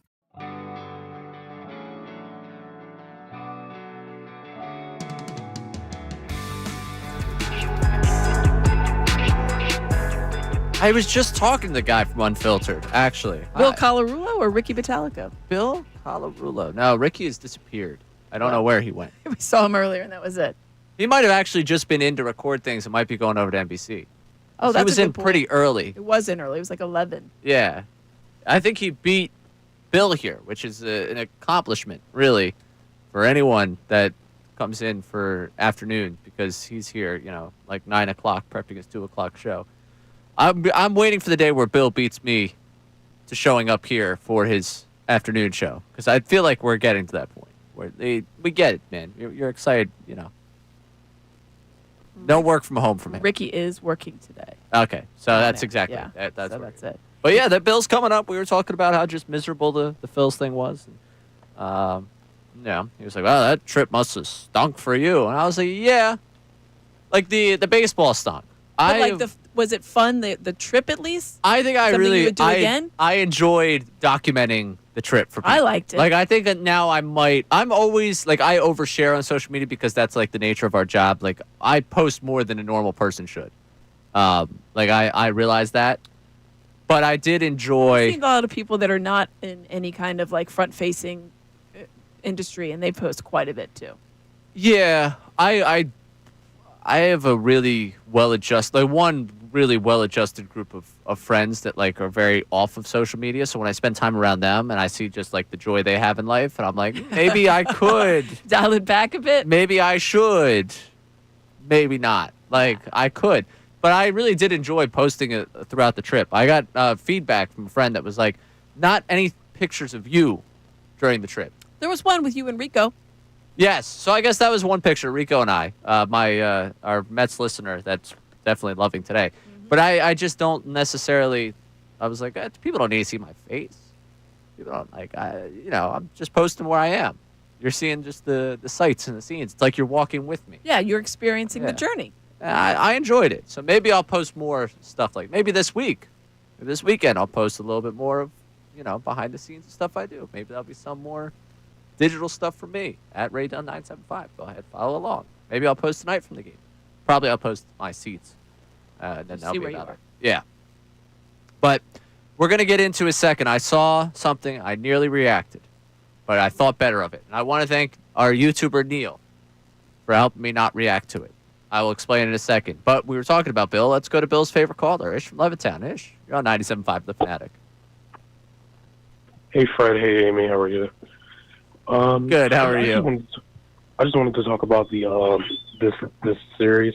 I don't think everybody's not looking at the big picture. This was disappointing, and I feel like if you look at the NL and the teams we may have to play in the playoffs, like I think they're all better than us. We can't beat the Mets. The Cubs are good, and Milwaukee is tearing it up right now. So I feel like and our hitters have to start hitting, and our bullpen is terrible. So I just have a bad feeling we may just get put out in the first round of the playoffs, and we may not even win the division. So if I have a question for you guys, if we don't win in the first round, do you think this team will be broken apart? And that's it. All right. Well, Ish, I appreciate you checking in. I do want to clarify. We have been disappointed today, right? Yeah, I mean, I think he said, I don't think people look at the big picture. Yes. I feel like we've looked greatly at the big picture and how this will affect their postseason. I think that he went a little bit. Well, listen, a lot of people are spiraling right now. Yeah. People, you said that you would let them spiral if they thought they were not going to win the division. Right. If those that say they're not making the postseason, you're not allowed to spiral that far. I'll let you spiral out of the division today if you want to. Yeah, but they're still going to make it. Yeah, they're gonna. There's gonna. And also, I will take a little bit. Like, yes, they have trouble beating the Mets at Citi Field. That's problematic. But against the other teams in the NL, they have a good record. Also, he went with if they go out in the first round this year. First round, I will. These are the conversations I believe I will have if they go out the first round. First round being wild card series. If they don't make the NLCS, these are the conversations that I'm going to entertain. I think conversations they're going to entertain regardless this offseason. Castellanos. Yes. Given his usage right now, it tried almost to entertain it last year. Yeah, it looks like they've made a decision there. If they don't get past the NLCS, if they don't get past the NLDS, right? Bohm's on the table for what you're doing at third base, depending on what you believe of the kid and where he's going to end up playing for you at some point. I could see them talking about Bohm because you need to shake up this lineup at some point. We thought they were going to do it last year, they didn't. They don't get past the NLDS. I would entertain the conversation. I will listen to the Thompson haters. I will. They don't get past the LDS. I understand if they win back-to-back division titles, it's crazy to sound it, but ultimately, they'd be stagnant in the postseason. Right. Maybe it'd be time for a change there. Depending on what happens with Tel Marte out there in Arizona, I could talk about second base and what happens at second base going forward. The outfield will always be a talking point with this group. That's if they win or lose. Yeah. You're talking about the outfield. So the outfield as a whole. That's a yes. You're talking about it regardless. And but I mean, you addressed it a little bit earlier with the Castellanos. I think you addressed the outfield regardless of what happens. Right. Castellanos is part of where the money is clear. Right, exactly. Like, even though I think you're gonna have to eat like half of that. $20 million for a year. I think someone will pay $10 million for Castellanos' production. Absolutely. I bet, especially if they can convince him, hey man, let's take you out of the field and let's just bat. Just bash baseballs for us, would you? He doesn't really do that, but yes. Well, if they're trading for him, we will convince them of it. Trading for him, do something. Look at this shiny product. But yeah, when he talks about if they don't get far in the postseason, we're going to make changes. Yeah, but I think that's a reach. There's 5 positions on the field that I would consider that for all the outfielders, second base, third base. Yeah, sure. Harper, Turner. I want to bring back Schwarber. I want to bring back JT. Those are 4 places that you're secure about. Everything else is up for interpretation. And then what happens. The bullpen, obviously, win, lose, or draw, 100% addressed. Oh, yeah, it has to be addressed. That has to be addressed, and probably a starting pitcher. Do you pick up Alvarado's option? No. So we've kept going. I had the back and forth with Kevin on this one about would someone pay him more than what you're going to pay him? Because I would want Alvarado back here. You could think you could get him at a discount, you mean? Yeah. Well, if you can get him at a discount, then sure. That's a reason not to pick up the option. I'm just saying that, I don't think there's a lot of Alvarado-esque players out there. I understand he put you in a terrible position this year, and you're upset with him, mad with him. Whole thing. Got that. If you think there is a lower number they come to agree to have him here, all right, fine, decline the option, go do that with him. I would prefer Alvarado to be a part of this team than not. Well, yes, I just don't want it to come at a cost. I get it. I know. I'm not as quick to decline the option with him as everyone else is. I feel you. I'm in the same boat with you, Ray, because if they were to decline it and then he signs elsewhere, that's a big blow to the bullpen. And Amy, if they're going to waste money, they've already done it on, that's true. Jordan Romano. So you might as well pick the option up. Joe and Ross. The $9 million you paid Romano are just now the $9 million you're paying Alvarado. Now that you're right. There I am there for that. I think you're in the majority of that, with that opinion. I keep sitting here all right, I don't know how we're gonna make this work out. All right, coming up, A1 segment, Austin at 1:00. Mm-hmm. Looking forward to that one, and I will mention why I got upset almost at a list. Close, but again, thank you, Neil. You saved me from getting upset at this list. She's Amy Fadul. I'm Ray Dunn. This is Middays 97.5 The Fanatic.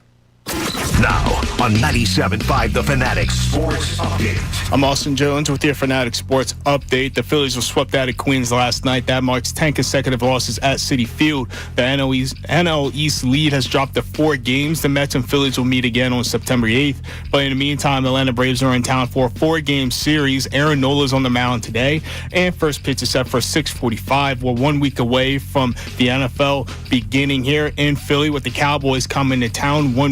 week is a lot of time to adjust the roster, as the Eagles have been making moves. We're only going to see if they decide to adjust any future positions. And Dave Zangaro from NBC Sports Philadelphia joined Kincade and Salciunas and had this to say if they decide to make any more moves. I think that there are certain positions they're going to monitor early in the season, and to me, edge rusher is at the very top of that list. It's nothing to do with Jalen Hunt or Nolan Smith. They're very bullish on those guys, but after that, I don't know what you're going to get from Josh Uche, Aziz Ojulari, and Ogbo Okoronkwo. The Eagles are on the practice field today at 1:30. This update's brought to you by Mercedes-Benz. Looking for an exceptional driving experience? Experience the power, persuasion, and intelligence of an iconic Mercedes-Benz SUV at your local Mercedes-Benz dealer today. I'm Austin Jones, your home of the best Birds coverage, 97.5 The Fanatic and 97.5thefanatic.com.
Philly fans, you are the best sports fans in the world. You're not stupid, so why should you have to hear outlandish takes that make you shake your head? You shouldn't. That's why Unfiltered is the show for you. Each afternoon from 2 to 6, we only bring you honest opinions and analysis. We may not agree all the time, but what you hear is what we genuinely believe. It's not some rage bait to try to spark conversation. So make the switch to Unfiltered with me, Bill Colarulo, my man Ricky Bowe, and Silvana Kelleher. Every weekday at 2 p.m. right here on 97.5 The Fanatic and 97.5thefanatic.com.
That's bring up unprompted Villanova news, okay?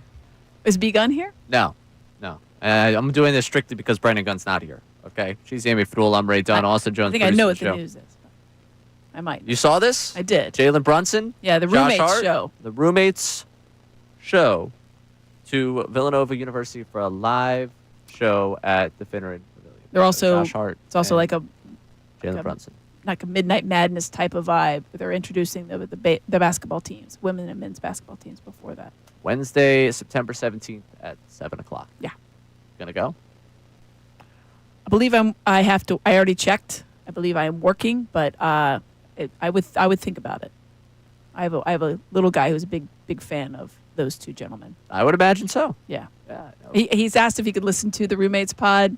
I usually try to screen it a little bit beforehand. Yeah. One or two he can. Because he loves that Jalen Brunson is a big Eagles fan.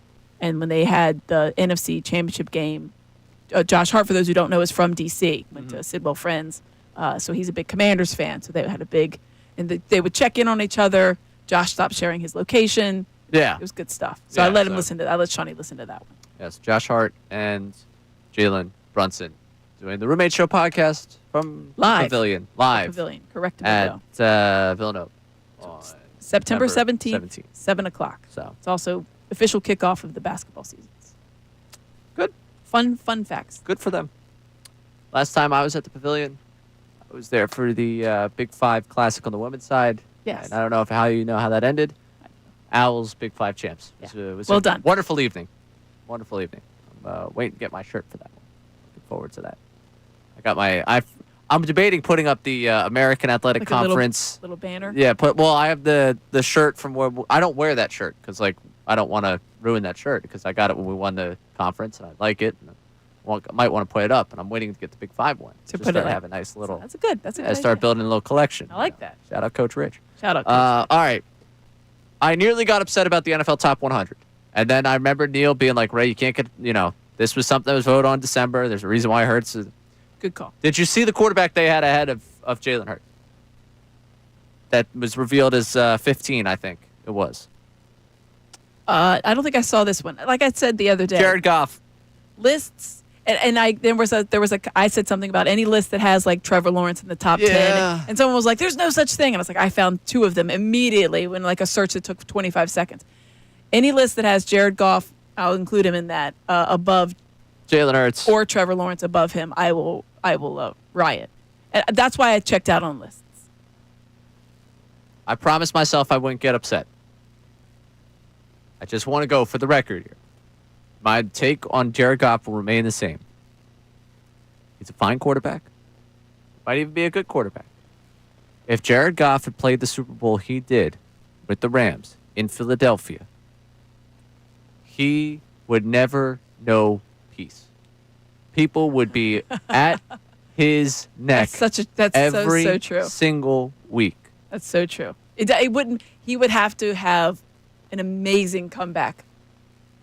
And if his career had played out, like, I know the change of scenery had to happen for him, but like, if he had the change of scenery where he was the Eagles guy and then went and had the game that he had with the Lions in the postseason this past year after having that Super Bowl in Philadelphia, you all would have thrown a parade at his expense. Yeah.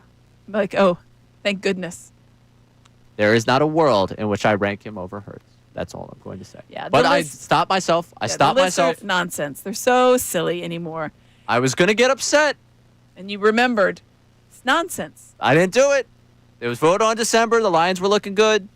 All right. You know what? I'll breathe. I'll relax. It's okay. Can't get myself worked up over it. Nearly got myself upset. Coming up on 1 o'clock hour, we'll play for you some audio. Dominic Sue talking about Jalen Hurts in a positive light. He was on with Kay Adams on Up and Adams and had some nice things to say. We'll play that all coming up later on this hour. But right now, 1 o'clock hour, it is A1. Austin Jones at 1 o'clock. What you got? Now, A1 at 1. Whoa. Shout out Matt Menard there. Yeah. I felt like we needed something because last year. Listen, I like it. Yesterday we went to me and I was like, there's nothing in the background. So Listen, I like this. Matt Menard. Matt Menard, the Man, genius that he is. Fabulous Yeah, at his wow. job. Fabulous at his job. I like the He said, reaction if you're Ray going to had do there. it, you're going to do it right. Right, And exactly. that's how he comes every day. I was just A1. He said he's going to cook one up for He cooked the Rodman up. Report and BG. So yeah. pay that man extra. Doesn't miss. I did say that I don't ever want to work with Brendan Gunn again. That was kind of part of a discussion we had behind the scenes. Aggressive. Forgot about that. We had the whole Fighting Irish thing. The two of us got Then into you a talked bit about of Villanova, so I feel like that's a peace offering. yeah, maybe. Could be. We did come to blows at the in the back room here. It was kind of a That's why he doesn't work here anymore. Fighting Irish thing. Not two of on us. this show. Yeah, that's why we're not working together anymore. It was very ugly. I'm shocked that the blogs haven't gotten it yet. What do you got for us? Well, Amy had brought up maybe some making up to do between you and BG. There might be some between Jalen Hurts and Cam Newton. He had joined Stephen A. on First Take this morning. Big First Take deal for him. Yeah, I believe they're down in Norfolk State. Head coach Michael Vick. And this is what Cam Newton had to say in regards to Jalen Hurts. What does Hurts have left to prove? Understand this, and I'm pretty sure there's a lot of Eagles fans that's tuning in right now. I have to remind you that Nick Foles also won a Super Bowl. So if you're asking me, with everybody paying attention, Jalen Hurts has so much to prove on this metrics because now I go from good to great to elite. Okay. Now his circumstances are what his circumstances are. Devontae Smith, you have A.J. Brown, you have Saquon, and the whole slew of talent. He cannot do anything about that, Stephen A. Okay. What I'm saying is, as he proves his whole situation for who he needs to be and who he has to become, is consistently winning and consistently doing what he is asked to do.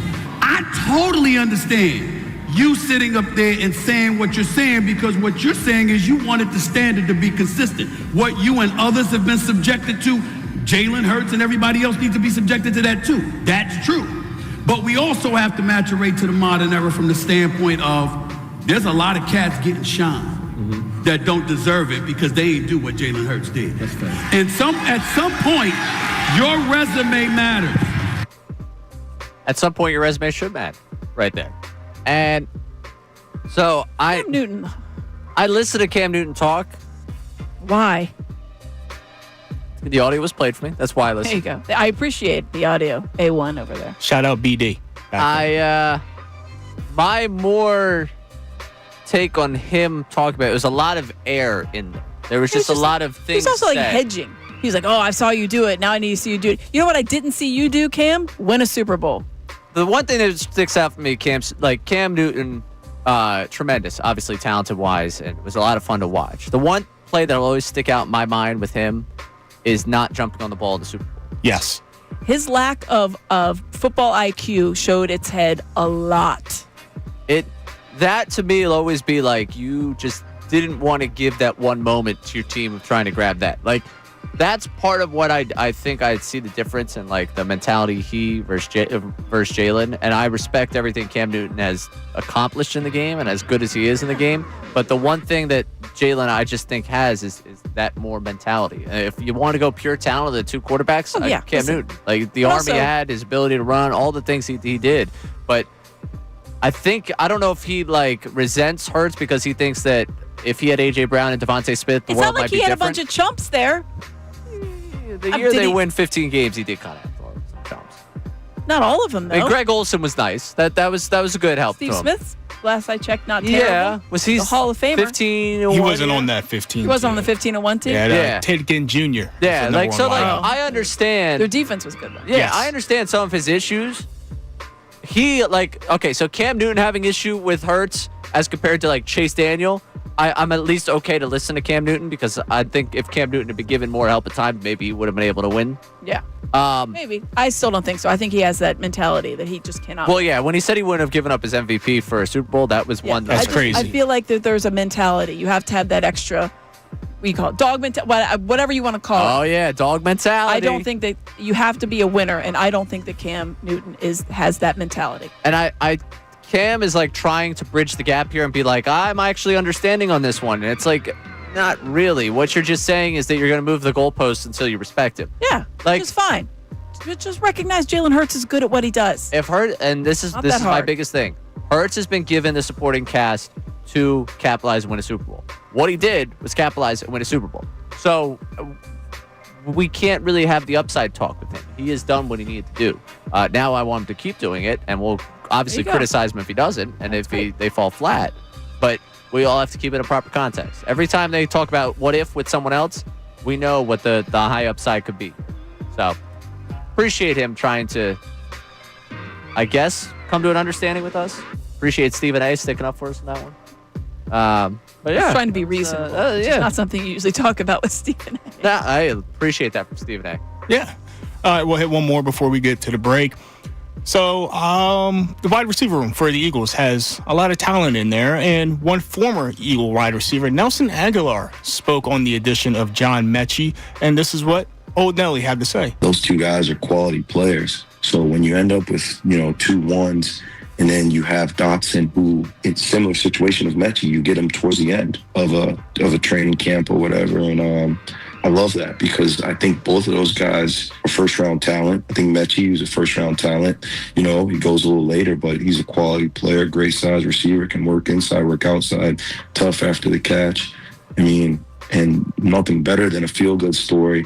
Mechie partners up with his Alabama counterpart in Smitty, and I think comfort and just familiarity will allow him to be his best version. And that allows you to be very multiple when you have 4 guys that can play. And also, it increases the competition in the room because no one can get complacent now. So I'm very happy Aguilar's happy about the addition here. Can I be honest with you in my takeaway of Aguilar on Mechie? Nelson Aguilar's doing media now? Yeah, that's the first thing I was like, oh, hey. What do you think of when you hear the name Nelson Aguilar? I think of that Super Bowl performance that he No, put you on don't. No, you and the don't. season that he had. You do not. You think about the gentlemen, how they were on the catching new. people, They jumping was from throwing babies out the window. from a fiery building, catching them, unlike Aguilar. Yeah. That is absolutely the first thing that comes to your mind. I know. Just want to put that out there. It was. That guy is amazing. It Wherever was you the are, first sir, you're the champion that we need and deserve. Thank you. I will say, though, I was going to extend the invitation. You want to do media, Aguilar? Hey, football season's coming up. How about you come hang out with us? Hey. Nelson Aguilar doing media now? Why not? Stop by. I'd love to hear what he has to say. I mean, break it down. John Mechie, I'm interested to hear him break down everything going on with the Birds. Let's do it. Yeah, why not? Super Bowl champion Just right hanging there. out, right? Yeah, hey, I'm just saying, Nelson Aguilar, you want to stop by? More than happy to have you. But yeah, of course, that's the first thing that comes to my mind with it. Great job with A1 there. Coming up, we got a little engagement on this Hurts-Newton conversation that I'm interested to hear from our guy, Stan in Drexel Hill. And I'm going to try in the 1 o'clock hour to convince myself the rest of the season for the Phillies starts tonight. What I watched the last 3 days, I need to compartmentalize, and I need to move on. So let's try and compartmentalize it. Push it here. And move on. Are you going to push it there into the back, compartmentalizing, or are you flushing it? Because I feel like you need to have it like in the back. No, yeah, I'm gonna. It's still gonna be there. It's in the attic. I'm not throwing it out, but I need to realize I need to push forward here. She's Amy Fadul. I'm Ray Dunn. This Middays 97.5 The Fanatic. Join The Fanatic for the inaugural live broadcast of Unfiltered with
fans, you are the best sports fans in the world. You're not stupid, so why should you have to hear outlandish takes that make you shake your head? You shouldn't. That's why Unfiltered is the show for you. Each afternoon from 2 to 6, we only bring you honest opinions and analysis. We may not agree all the time, but what you hear is what we genuinely believe. It's not some rage bait to try to spark conversation. So make the switch to Unfiltered with me, Bill Colarulo, my man Ricky Bo, and Silvana Kelleher. Every weekday at 2 p.m. right here on 97.5 The Fanatic and 97.5thefanatic.com.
That bother me, but it's frustrating when I just consistently see people move the goalpost, right? Mm-hmm. And the thing that's annoying about Cam isn't necessarily his opinion, it's how far along we've come from his original opinion.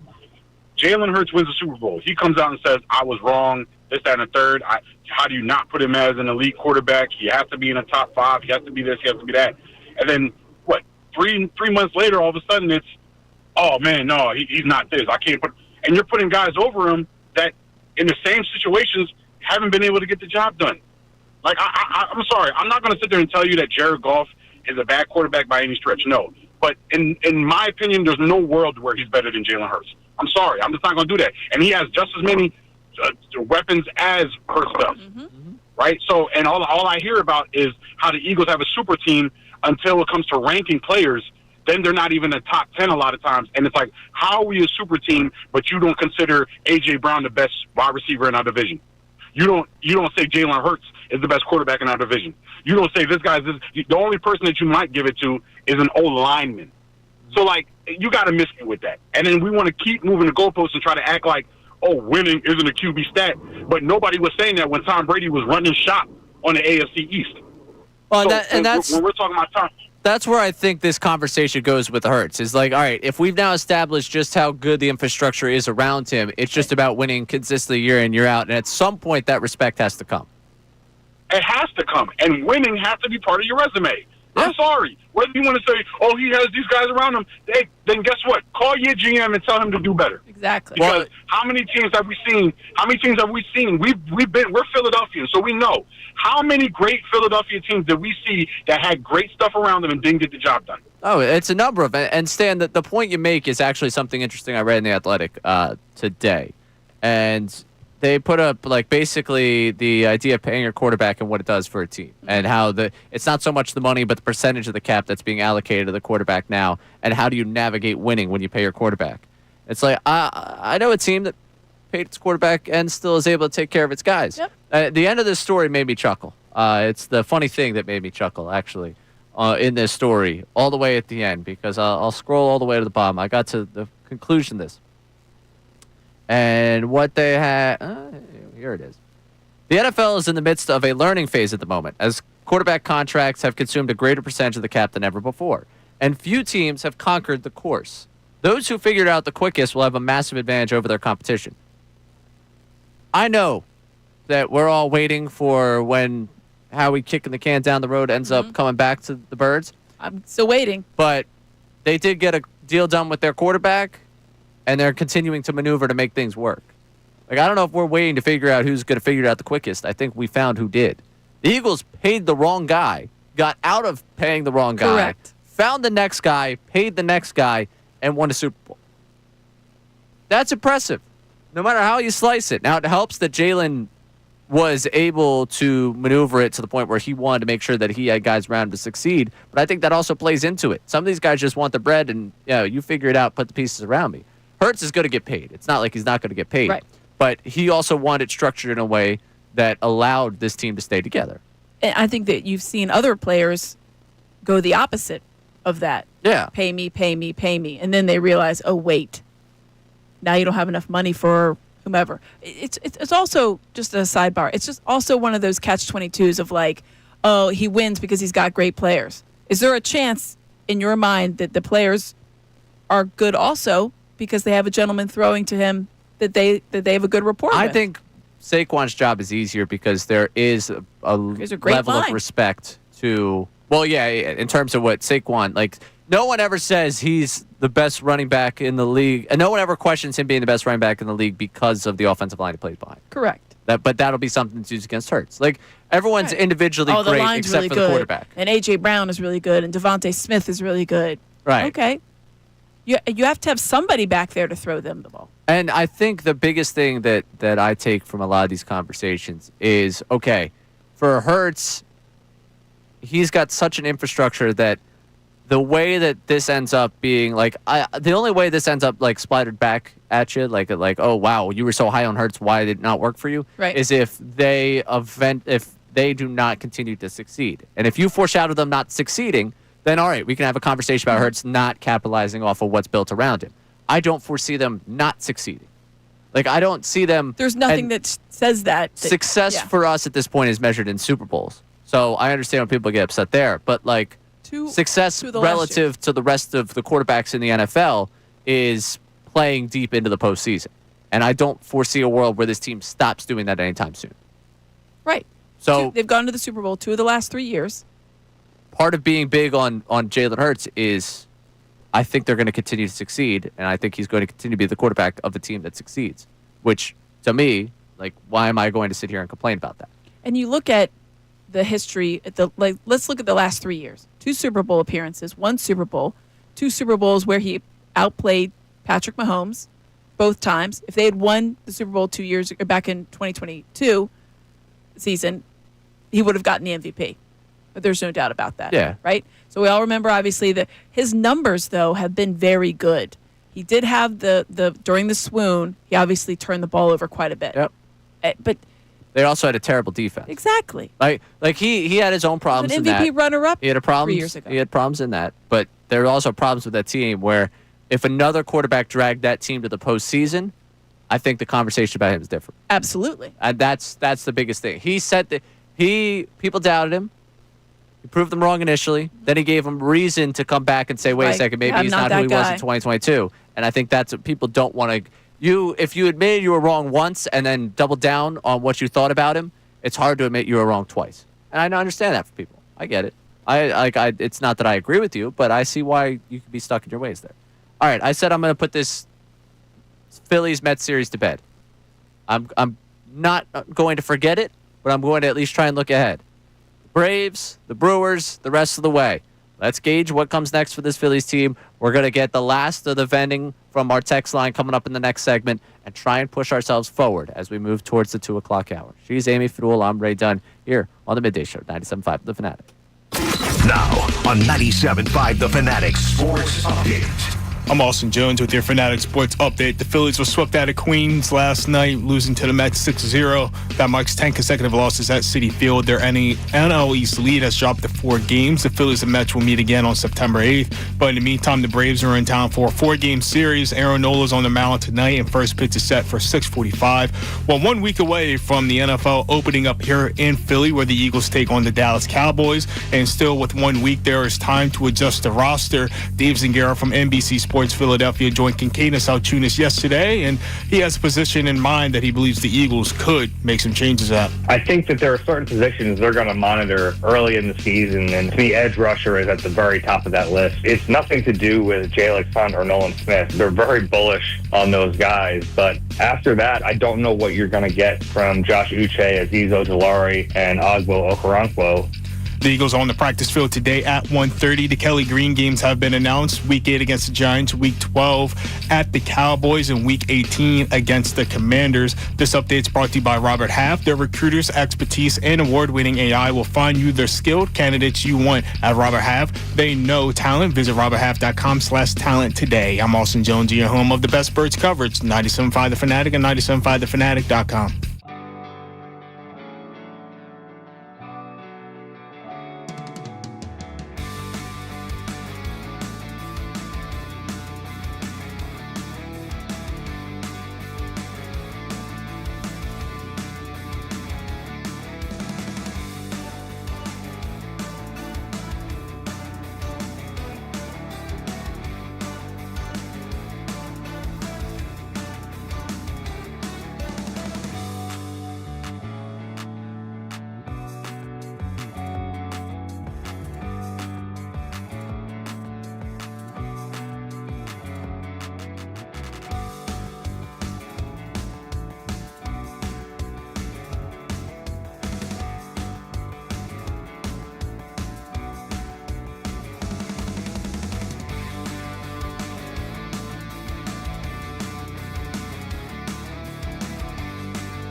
Philly fans, you are the best sports fans in the world. You're not stupid, so why should you have to hear outlandish takes that make you shake your head? You shouldn't. That's why Unfiltered is the show for you. Each afternoon from 2 to 6, we only bring you honest opinions and analysis. We may not agree all the time, but what you hear is what we genuinely believe. It's not some rage bait to try to spark conversation. So make the switch to Unfiltered with me, Bill Colarulo, my man Ricky Bowe, and Silvana Kelleher. Every weekday at 2 p.m. right here on 97.5 The Fanatic and 97.5thefanatic.com.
Alongside Amy Fadul, I'm Ray Dunn. Austin Jones producing the show. And Austin, in about 2 minutes, I'm going to ask you to just purge the text line, okay? What I want is every single negative voice from today's text line to come through, because we're all going to let it out. Phillies got swept by the Mets. It feels like 6 days ago I was standing there on the 7 line getting ready to go into that game, Were you hopeful? I was. That's what I was. I would like I showed up there and I told you. So for those that missed it and for those that have been with us for all 4 hours, I apologize for rehashing it a million times, but I enjoyed For my those who trip. just tuned in. Yeah. Our audience changes over. They want to hear. I went up to Citi Field. I was convinced by these two wonderful people, Amy, Austin, that I should take the train. So I drove up to Hamilton, went from Hamilton, Penn Station, to grab a quick beer because I had a little bit of time. I saw a rooftop bar. I got to Penn Station and I was like, all right, if I go right now, I also went to the 123 instead of the 7, which was a mistake. I almost got on the wrong side of the 123 to take me elsewhere. See. Okay. So I was like, let me, I got a little bit of time. I got here earlier than I anticipated. Walk outside. I haven't been down near Madison Square Garden in a little while. So let me get some sun, walk around New York, see New York during rush hour, a whole thing. Like pretend like I'm a young professional in New York, like I'm in a sitcom. And wearing your Phillies Hawaiian shirt. Yes, yeah, which is obviously something that would be in a sitcom. So I was like, yeah, let me just walk around here and just see the sights. I literally walk up from Penn Station and look to my left, and there's a rooftop bar, and I was like, sold. Hello. It's like, I will be there for the next 20 minutes. So I went, enjoyed that, nearly got on the 123, got the wrong way for the subway, so nearly went the absolute wrong way, nearly put an absolute just plot twist into my day. Corrected before I got on that subway. Found my way to the 7 line, went down the 7 line, got a dirty look from a kid on the 7 line, and I was like, that's good parenting. I appreciate you, because that's a Mets fan and his son is disgusted that a Phillies fan's near him. Great parenting. I'm okay with you thinking that I'm a terrible person. And then I came walking out from that 7 line, and I was like, you know what? Tonight's the night. We're going to show them. This thing turns around tonight. And then the first inning happened, and I was like, okay, never mind. I was like, I just watched the at-bats in the first inning, and I was like, this might not end up going the way I want it to. And then with every inning succession, I was like, all right, yeah, this is not going It didn't get great. better. No. And I was obviously upset today. Rightfully so. I've found my disappointment's been there, but I'm going to the game tonight again. And I'm willing to begin to take this. This is something I want everyone to know because I won't be here tomorrow, so you can just rip me tomorrow incessantly if you want. Or you can tweet at me or slide my DMs, be upset at me at RayDunn975. That's fine. I usually see wins in spurts and losses in spurts. I went 5-0 to start the season at games, 0-4 after that. I then won 4 in a row and now lost. So there's a chance tonight's a loss. But again, going to try and purge this bad feeling I have and purge the bad feelings that we have about this team. So with that, let's go to the text line. Let's see how upset people got today. Let's get some of our texts in here today, Austin. What are people saying? Gotcha. This is Mike from Phoenixville. The Phillies had more thrown bats and hits last night, and this team is supposed to be a World Series contender. I'm just hopeful that they win at least one series in the playoffs just to get some playoff baseball, but I'm not confident. The thrown bats is a wild thing that they kept doing throughout this series. I felt like bats were flying every which way. The bats weren't hitting much, but they were throwing every single Weston direction. Wilson let one really fly. Yeah. 2 nights ago. Bryce Harper nearly took out the Mets dugout. Last night, I think someone almost took out the Phillies dugout with a line drive. I don't think it was Turner. No. Yeah. No, it wasn't Turner there for that. No, it Turner threw one. The bats were flying everywhere, and to me, you're pressing. You kind of that's kind of a sign of pressing. Yeah, I'd like to see the ball go and not the bat. When the bat's flying further than the ball, that's probably a tough thing for you. No. What else we got there? This is Norm from Mayfair. He said that baseball performance was hideous. Is Kyle Schwarber playing with a broken hip? And where the heck is the fire with this team? When they're all down, they just stay down, and the Mets stay up. Yeah, I mean, this team, there was one punch back, and that was the Bader home run. Other than that, there was not a ton of punchbacks. They got the early punch on them in games 1 and 2, and then from that point on, it was like, all right, we did our job. We got a lead. We're good. We're fine. Keep rolling. Alrighty, there's enough talent on this team to win from the top to the bottom, and a great manager and a staff that can win. So I don't understand why they're not making things click. That's from Anthony. So that'll be one where I can say 3 games. They've won a lot of games this year. This is 3 games up in New York. The problem is the opponent that it was. It's not so much they haven't made things happen this season. It's that they're not making things happen against the Mets. At Citi Field. It's the Mets. It's Citi Field. It's It's the way that, and it's not just that, I mean, it is the Mets, but it's also the way that they're losing the games to the Mets. Lackluster. Yeah. It just you mentioned the one punchback. Yeah. One. That was it. That was all I got all series. That just got here. Alrighty, now this one's not as negative, but this has been a total roller coaster ride. However, I would much rather have them on a roller coaster ride than steamroll their way to a championship. As gut-wrenching as this series was to watch against the Mets, that will make their future much sweeter. Flush the games in Flushing and move on. We have a championship to win. All right, some positivity. Okay. Yeah. How you got there, not exactly going to sign up for. Yeah. I'd rather have the roller coaster than steamroll. No, I'll take a steamrolling. You just roll right through. I would prefer that we're the villains and not the team. And what I mean by that is, by nature, our job is to critique, to nitpick, to look every day at this team. That is what we do. We have 4 hours every day where we're talking about these teams. Yep. Naturally, we're going to critique things that people don't like us critiquing. Naturally, we're going to point things out that fans don't want to hear. If I had my way about a team winning a championship, I would prefer that come August for the Phillies, people are like, wow, those radio people are way too critical of a team that's way too good. Instead of a lot of people jumping with, like, yeah, that team is, like, I would rather, instead of you telling me that I am not concerned enough, I'd rather you tell me that I'm too concerned. And right now, a lot of people, I think, say to me that you are not concerned enough about this team instead of you're too concerned about this team. Maybe that's changed over this week, given the Mets series. But for much of this summer, I feel like I've been told that I am not concerned enough about this team and that people will continue to go after fill-in-the-blank player, fill-in-the-blank manager, fill-in-the-blank, whatever you want with the organization. And I would prefer the opposite, where it's like, why are you saying anything critical of them? Look how great things are going. Yeah. I would prefer That's absolutely the coast. the way to be. Well, yeah, I would of prefer course. the coast to a victory. That you're just trying to nitpick almost. Right. Yeah, rather than like, well, no, everything's just going to. I think that there's probably something in the middle too. But if you have to choose one of the sides, it would be to everything's going well. Let's try to find what could possibly derail For example, that. This preseason for the Eagles, we had a roster cut down day that was rather unsurprising.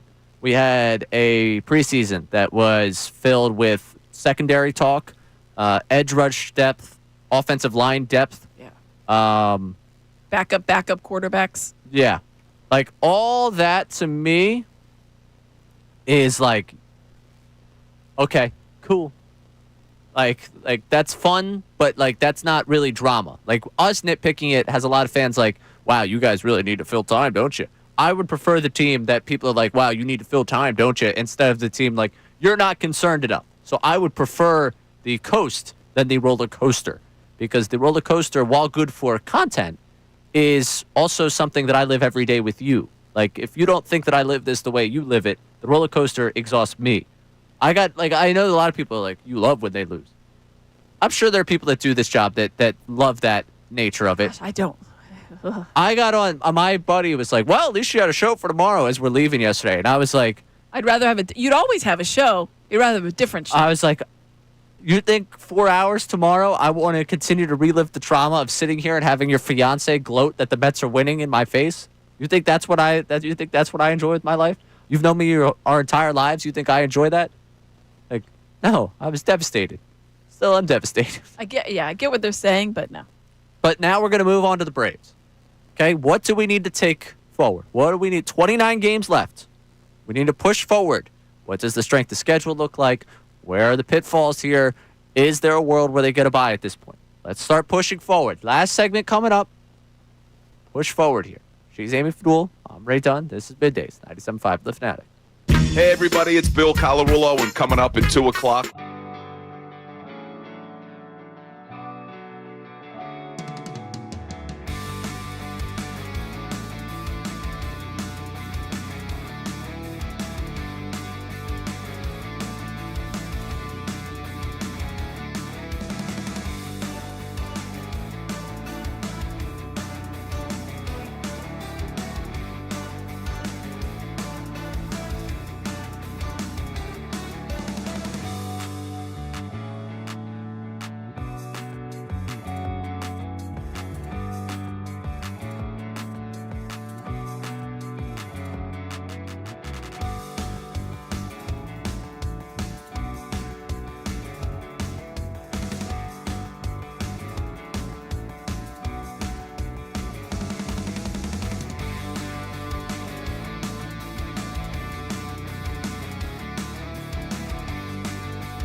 fans, you are the best sports fans in the world. You're not stupid, so why should you have to hear outlandish takes that make you shake your head? You shouldn't. That's why Unfiltered is the show for you. Each afternoon from 2 to 6, we only bring you honest opinions and analysis. We may not agree all the time, but Final segment for us here on the Midday Show. Amy, we're going to hang out again next week, right? Yes, the we are. plan? Wednesday, Okay. Thursday, Friday. Wednesday, Thursday, Friday. So I just got to work my way through Tuesday. That's what you're saying. I do. Well, so we'll hang out again next week. And next week, believe it or not, a week from today, Football. woo! So that means next week, like, it's going to be a fun balancing act. Like right now, I can just totally spiral about the Phillies. Next week, come Tuesday, we got 2 days until the Cowboys. I got to lock in. No matter what happens in that Brewer series, I got to lock in.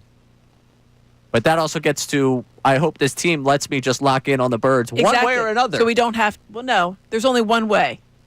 Wait, don't say or another. I mean, the other way is Stop the one it. that hurts. That was the last, like, it was such a loser thing for me last night as I'm sitting there, and I tweeted it. It was a loser tweet, I admit it. And, well, I woke up this morning like, all right, man, that was pretty weak of you.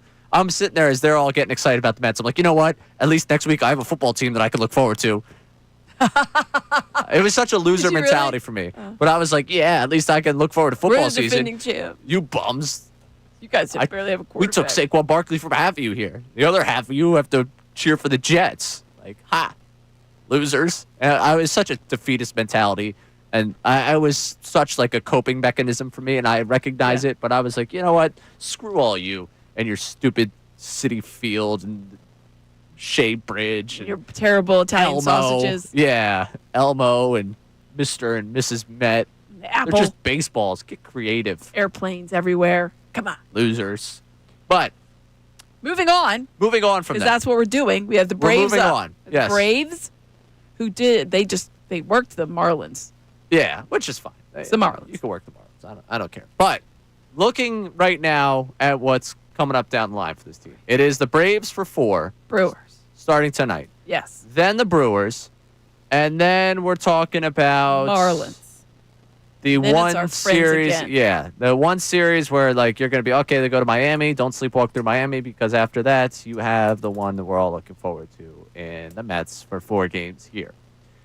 Looking at this Brave series tonight, Nola and Cal Quantrill. They should be able to hit him. One would think. But, of course, on the other side, Nola could be hit as well. So Well, he will give up a solo home run. tonight, The lock of the decade. tonight, what we're looking for. Let's just build this out. By the time I get back on the air Tuesday, what I'm looking for over the next few days. We move on to the Brave series. I want to see Nola a quality start. All right, quality starts aren't even that good. It's a 4.50 ERA. I'm just setting the bar low right now until I know what I like when Nola you do the is. old-timey voice. It's better than the Elmo voice, but it's a close second. Or goes first. Dawood says it all the time. Like I do just drop in of voices. Yeah, you I do. think it's the way I introduce a different perspective in Right. here that is not my own, and I think that's my way of trying to tell you that it's not my own perspective. I do feel for the people that it is actually their perspective, and they hear me doing this voice, They're and it's wondering like, if that's oh, supposed to be them. yeah, do I sound like that? And it's like, no. See, there you go. Now you sound like Peter from Family Guy. Is that That's what good Peter from stuff. Family Guy said? Kind of. I sound like. I don't know what's happening. But it's the way I introduce a different perspective that's not my own. So Nola quality starts tonight. I think they can win that game with that tonight. I think if he gives them 6 innings, 3 runs, they should be able to score enough off the Braves tonight One would think. and, that's and a win. rebound back at home. This also screams that Schwarber's going to hit one of the second deck tonight. I He's don't know why. angry. He is not happy with his swinging right now. I saw the clip we posted of me reading off his number specifically, and I'm like leaning back, like disappointed, like a teacher reading Like, off oh, like Here's what the class did today. a C- paper. Like, you're one of the best students in this class. I expect more from you. That's the way it looked. So hopefully he's mad at me specifically. He sees that clip and he just crushes a home run tonight for that. So Nola quality start. What I want to see. Suarez versus Elder on Friday night. Basically, I want to get in the weekend with a pair of wins and let everything kind of play itself out the rest of the way. Sanchez versus Sale. Interested in that one. Waldrip on Sunday Night Baseball I'm already upset. I want to just put that one out there. Hurston Waldrip against this lineup, is basically what happened last night. Exactly. I will be livid when this all plays out on Sunday night. So I kind of do want to go into Sunday night already having 2 games in hand. So I'm at least going to deal with the split because I already can hear Rob Thompson saying, well, it's just a good young pitcher. He's going to be good. It happens. It is. He is a good young pitcher. And then that is Miz, a factual statement. The Miz on Monday against Taijuan Walker in Milwaukee. Back-to-back good young pitchers. Don't like that one. Miz is obviously had a little bit of blip after the All-Star break in that range, but he's still very talented. Yeah, so the Miz, and you say, well, look at his ERA. It's a 4.30. The ERA at home this year, not too bad. 2.16. I know it was 2, yeah. Yeah, so that's going to be a tough back and forth on Sunday and Monday. But it gets better. It does. Yeah, when you get the Marlins series. Yeah. I mean, going to Milwaukee and getting 2 would do a lot to calm me down. It wouldn't do a lot for this city to calm them down. I think You this don't think city. so? You don't think I don't 2 or 3 from the best team in baseball? No, I don't know how many people in this city actually respect the Brewers. No, that's true. They recognize the record and what it is. I don't think people think that that's a serious contender. I don't think people think that the Brewers are, and I tend to agree with them. I don't know that the Brewers are a World Series winning team. I think their pitching is excellent. Their bullpen's very good. They do struggle at times to plate runs. They don't have enough. They don't bash it. They could get bashed by someone. Yeah, if somebody gets hot, home run. Yeah, they're not a home run hitting team. They're not a home run hitting team. No. Now, if they do win, I do think this is. If they win, it is a big moment for baseball in terms of the small market, and a big moment for baseball in terms of the play. The way they got it done. Yeah. I love there was something that's like they're spitting in the face of analytics. No, they use more analytics. Look at their staff. I mean, highly analytical as far as it comes. I get because some of the things are saying they're not doing the 3 true outcomes. That's right. But they just lack one of the 3 true outcomes. Is more it. They're putting the ball in play. They're still going to get on base. Moving the runners over. Now, if they win, was Matt Klentak vindicated by it? No, he's now there. He's there. He's a part of that staff. Doing what? Analytics. Executive assistant to the. I don't know. I don't know what his exact role is there, but he to is. The general. He is involved. To the regional general manager. He's involved. Matt Klentak. He is not vindicated. He is. What is he now? Oh, come on. Seriously, the one time that Wikipedia doesn't lead with what they're doing, a special assistant in the front office there. For the Brewers. But all right, so looking at the rest of the way here, I would love to take 3 or 4 here from Atlanta. It does feel like I'm asking a lot given that weekend of Sale Waldrop. Just maybe Sanchez, I need that bounce back for him in that game against Sale. So maybe trying to take the first 3 and see what happens, but that's a lot to ask. I would love to see. They need to get 1 out in Milwaukee. They need to then take care of the Marlins. And if they come back to the Mets, we get back to the Mets, and this team has won, let's say, 6 of the 10 they play, and the Mets gain a game on you because they win 7 of 10 because they've got Miami, Detroit. Actually, they don't have an easy go of it either by the time they get there. If you win 6 of 10, I think you could stay at the same pace as the Mets, and we go to Citizens Bank Park, the 8th, with a 4-game lead. Phillies, Mets, 4-game series. I think I can live with that. I like that. I think I can live with that. I would love, obviously, to pick up ground because the Mets forget how to play baseball against anyone else, but I think I'd eat 6 of the next 10 is where I'm going to set that bar at. It's not a tremendously high bar, but after what I watched over the last 3 nights, it does feel higher than it should feel. Yeah, it does. It looks more daunting than it should look. But also, when you really break it down, you also have to remember, as you pointed out, the Mets are also playing. Like we're worried about the Phillies, and that's they who you got should Reds worry and about. Tigers after the Marlins. They have some tough teams coming up. So the Phillies have an easier schedule over the next 10 days than they do. It's just the Phillies haven't played good baseball this week. Yeah, Phillies have to take care of business. I am never going to be one to subscribe of trying to figure out what the other team is doing. Take care of your own business, right? Watch your own yard, mow your own lawn. Mm-hmm. But at the same time, you still want to look over at your neighbor and be like, all right. Yeah. I'd look better than they do. Always. So, a little judgment. Nothing wrong with a little judgment. Met my neighbors. New neighbors in the new apartment. Good people. Nice couple across the hall. That's nice. Very nice people. It was very, very nice to meet them. Very good people. But one thing I wanted to outline here, that end of that Brewers series, September 4th, 4:10, MLB Network. You know what you can do on September 4th while that game's on? You know what you're able to do for the people at home? And Colarulo, I'm feeling good going into the weekend. I'm not going to see it for 4 days. You're going to be out and about? I'm going to promote the Unfiltered live broadcast for the Birds opener because they're going to get you ready for the Eagles opener. But also at that time, you could sit at Chickies and Pete's in South Philly and watch on television as Ricky, Bill, Silvano all hang out with you. Make sure you tune in at 3:30, obviously, so you can watch the pregame show. Of course.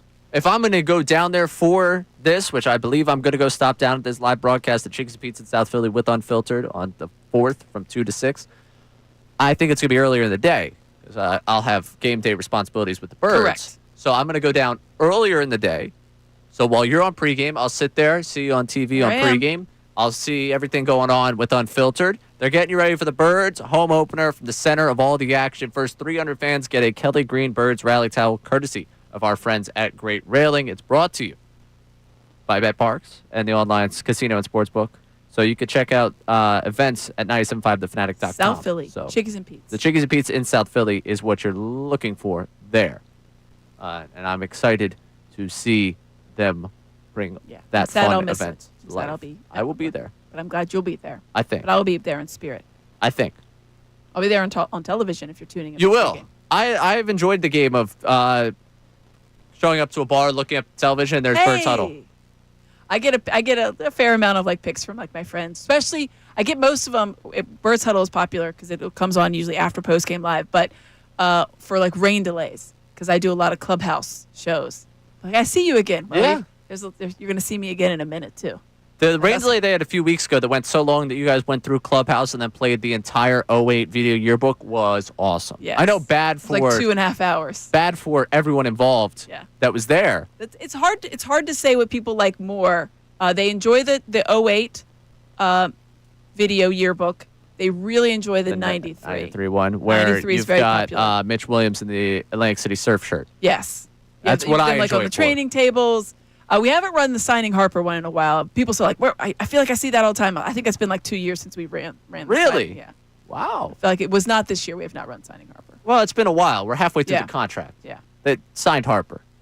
Correct. But it maybe last year or once or twice, but no, I have to check with When are they going to start running the 22 thing as a retro thing?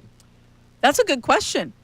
Because I feel like the 22 seasons video yearbook is at this point, after this year, it'll be maybe next vintage, It'll be remember maybe, that? Maybe next year. I mean, we're going to be a few years removed at this point. It's weird because you rarely see guys on those video yearbooks or those retro pieces that we show during rain delays or whatever program that people are still on the team. Yeah. So I think that maybe has something. All right, so maybe by 2030? Yeah, I'm sure we'll it'll still be. have Harper here in 2030. So. But it'll come to fruition before that. That was too much of a magical year. Hey, Ray, I just had to share this one text with you before we get out of here. Okay. Karate Mark thinks you and Connor should probably change shirts to change the look of the Phillies. Oh. I am not wearing that shirt because Connor can't smell, and I don't believe that shirt's ever been washed. Yeah, he tried to say he washes it. I heard the argument that he and Andrew had the other day. I don't think. I'm going to go with Andrew, who has been up close and personal with it. He says no. Yeah, I appreciate you, Karate Mark, for the idea here. I like the idea of changing mojo. If things get really dire, maybe I'll do it. I was considering. This might be crazy. I'm considering if things continue to go poorly shaving. I haven't been clean shaven. I was clean shaven in April after I had my birthday, and I guess I had what I would call, everyone does it for 25 to quarter life crisis. I don't think I'm making it to 100. I don't think it's a quarter life crisis. I'm maybe a third life crisis based on the statistical data we have out there of life expectancy. 75 feels so. But I don't know if it was a little third life crisis for me where I was I need to look younger, and I shaved. I haven't been clean shaven since. If they continue to struggle, maybe that'll be the way I change the mojo. Maybe a tease for the way I look on YouTube come Monday. Who knows? Or Tuesday. Regardless, we got to get out of here. Unfiltered's coming on at 2 o'clock. Amy, this was a lot of fun. Look forward to doing it again next week. Have a good weekend. Austin, tremendous work by you. Both of you have a great weekend. Everyone, I'll talk to you again on these airwaves Saturday night, but also a Tuesday here on the Midday Show. I'm Ray Dunn. Talk to you again real soon right here, 97.5 The Fanatic.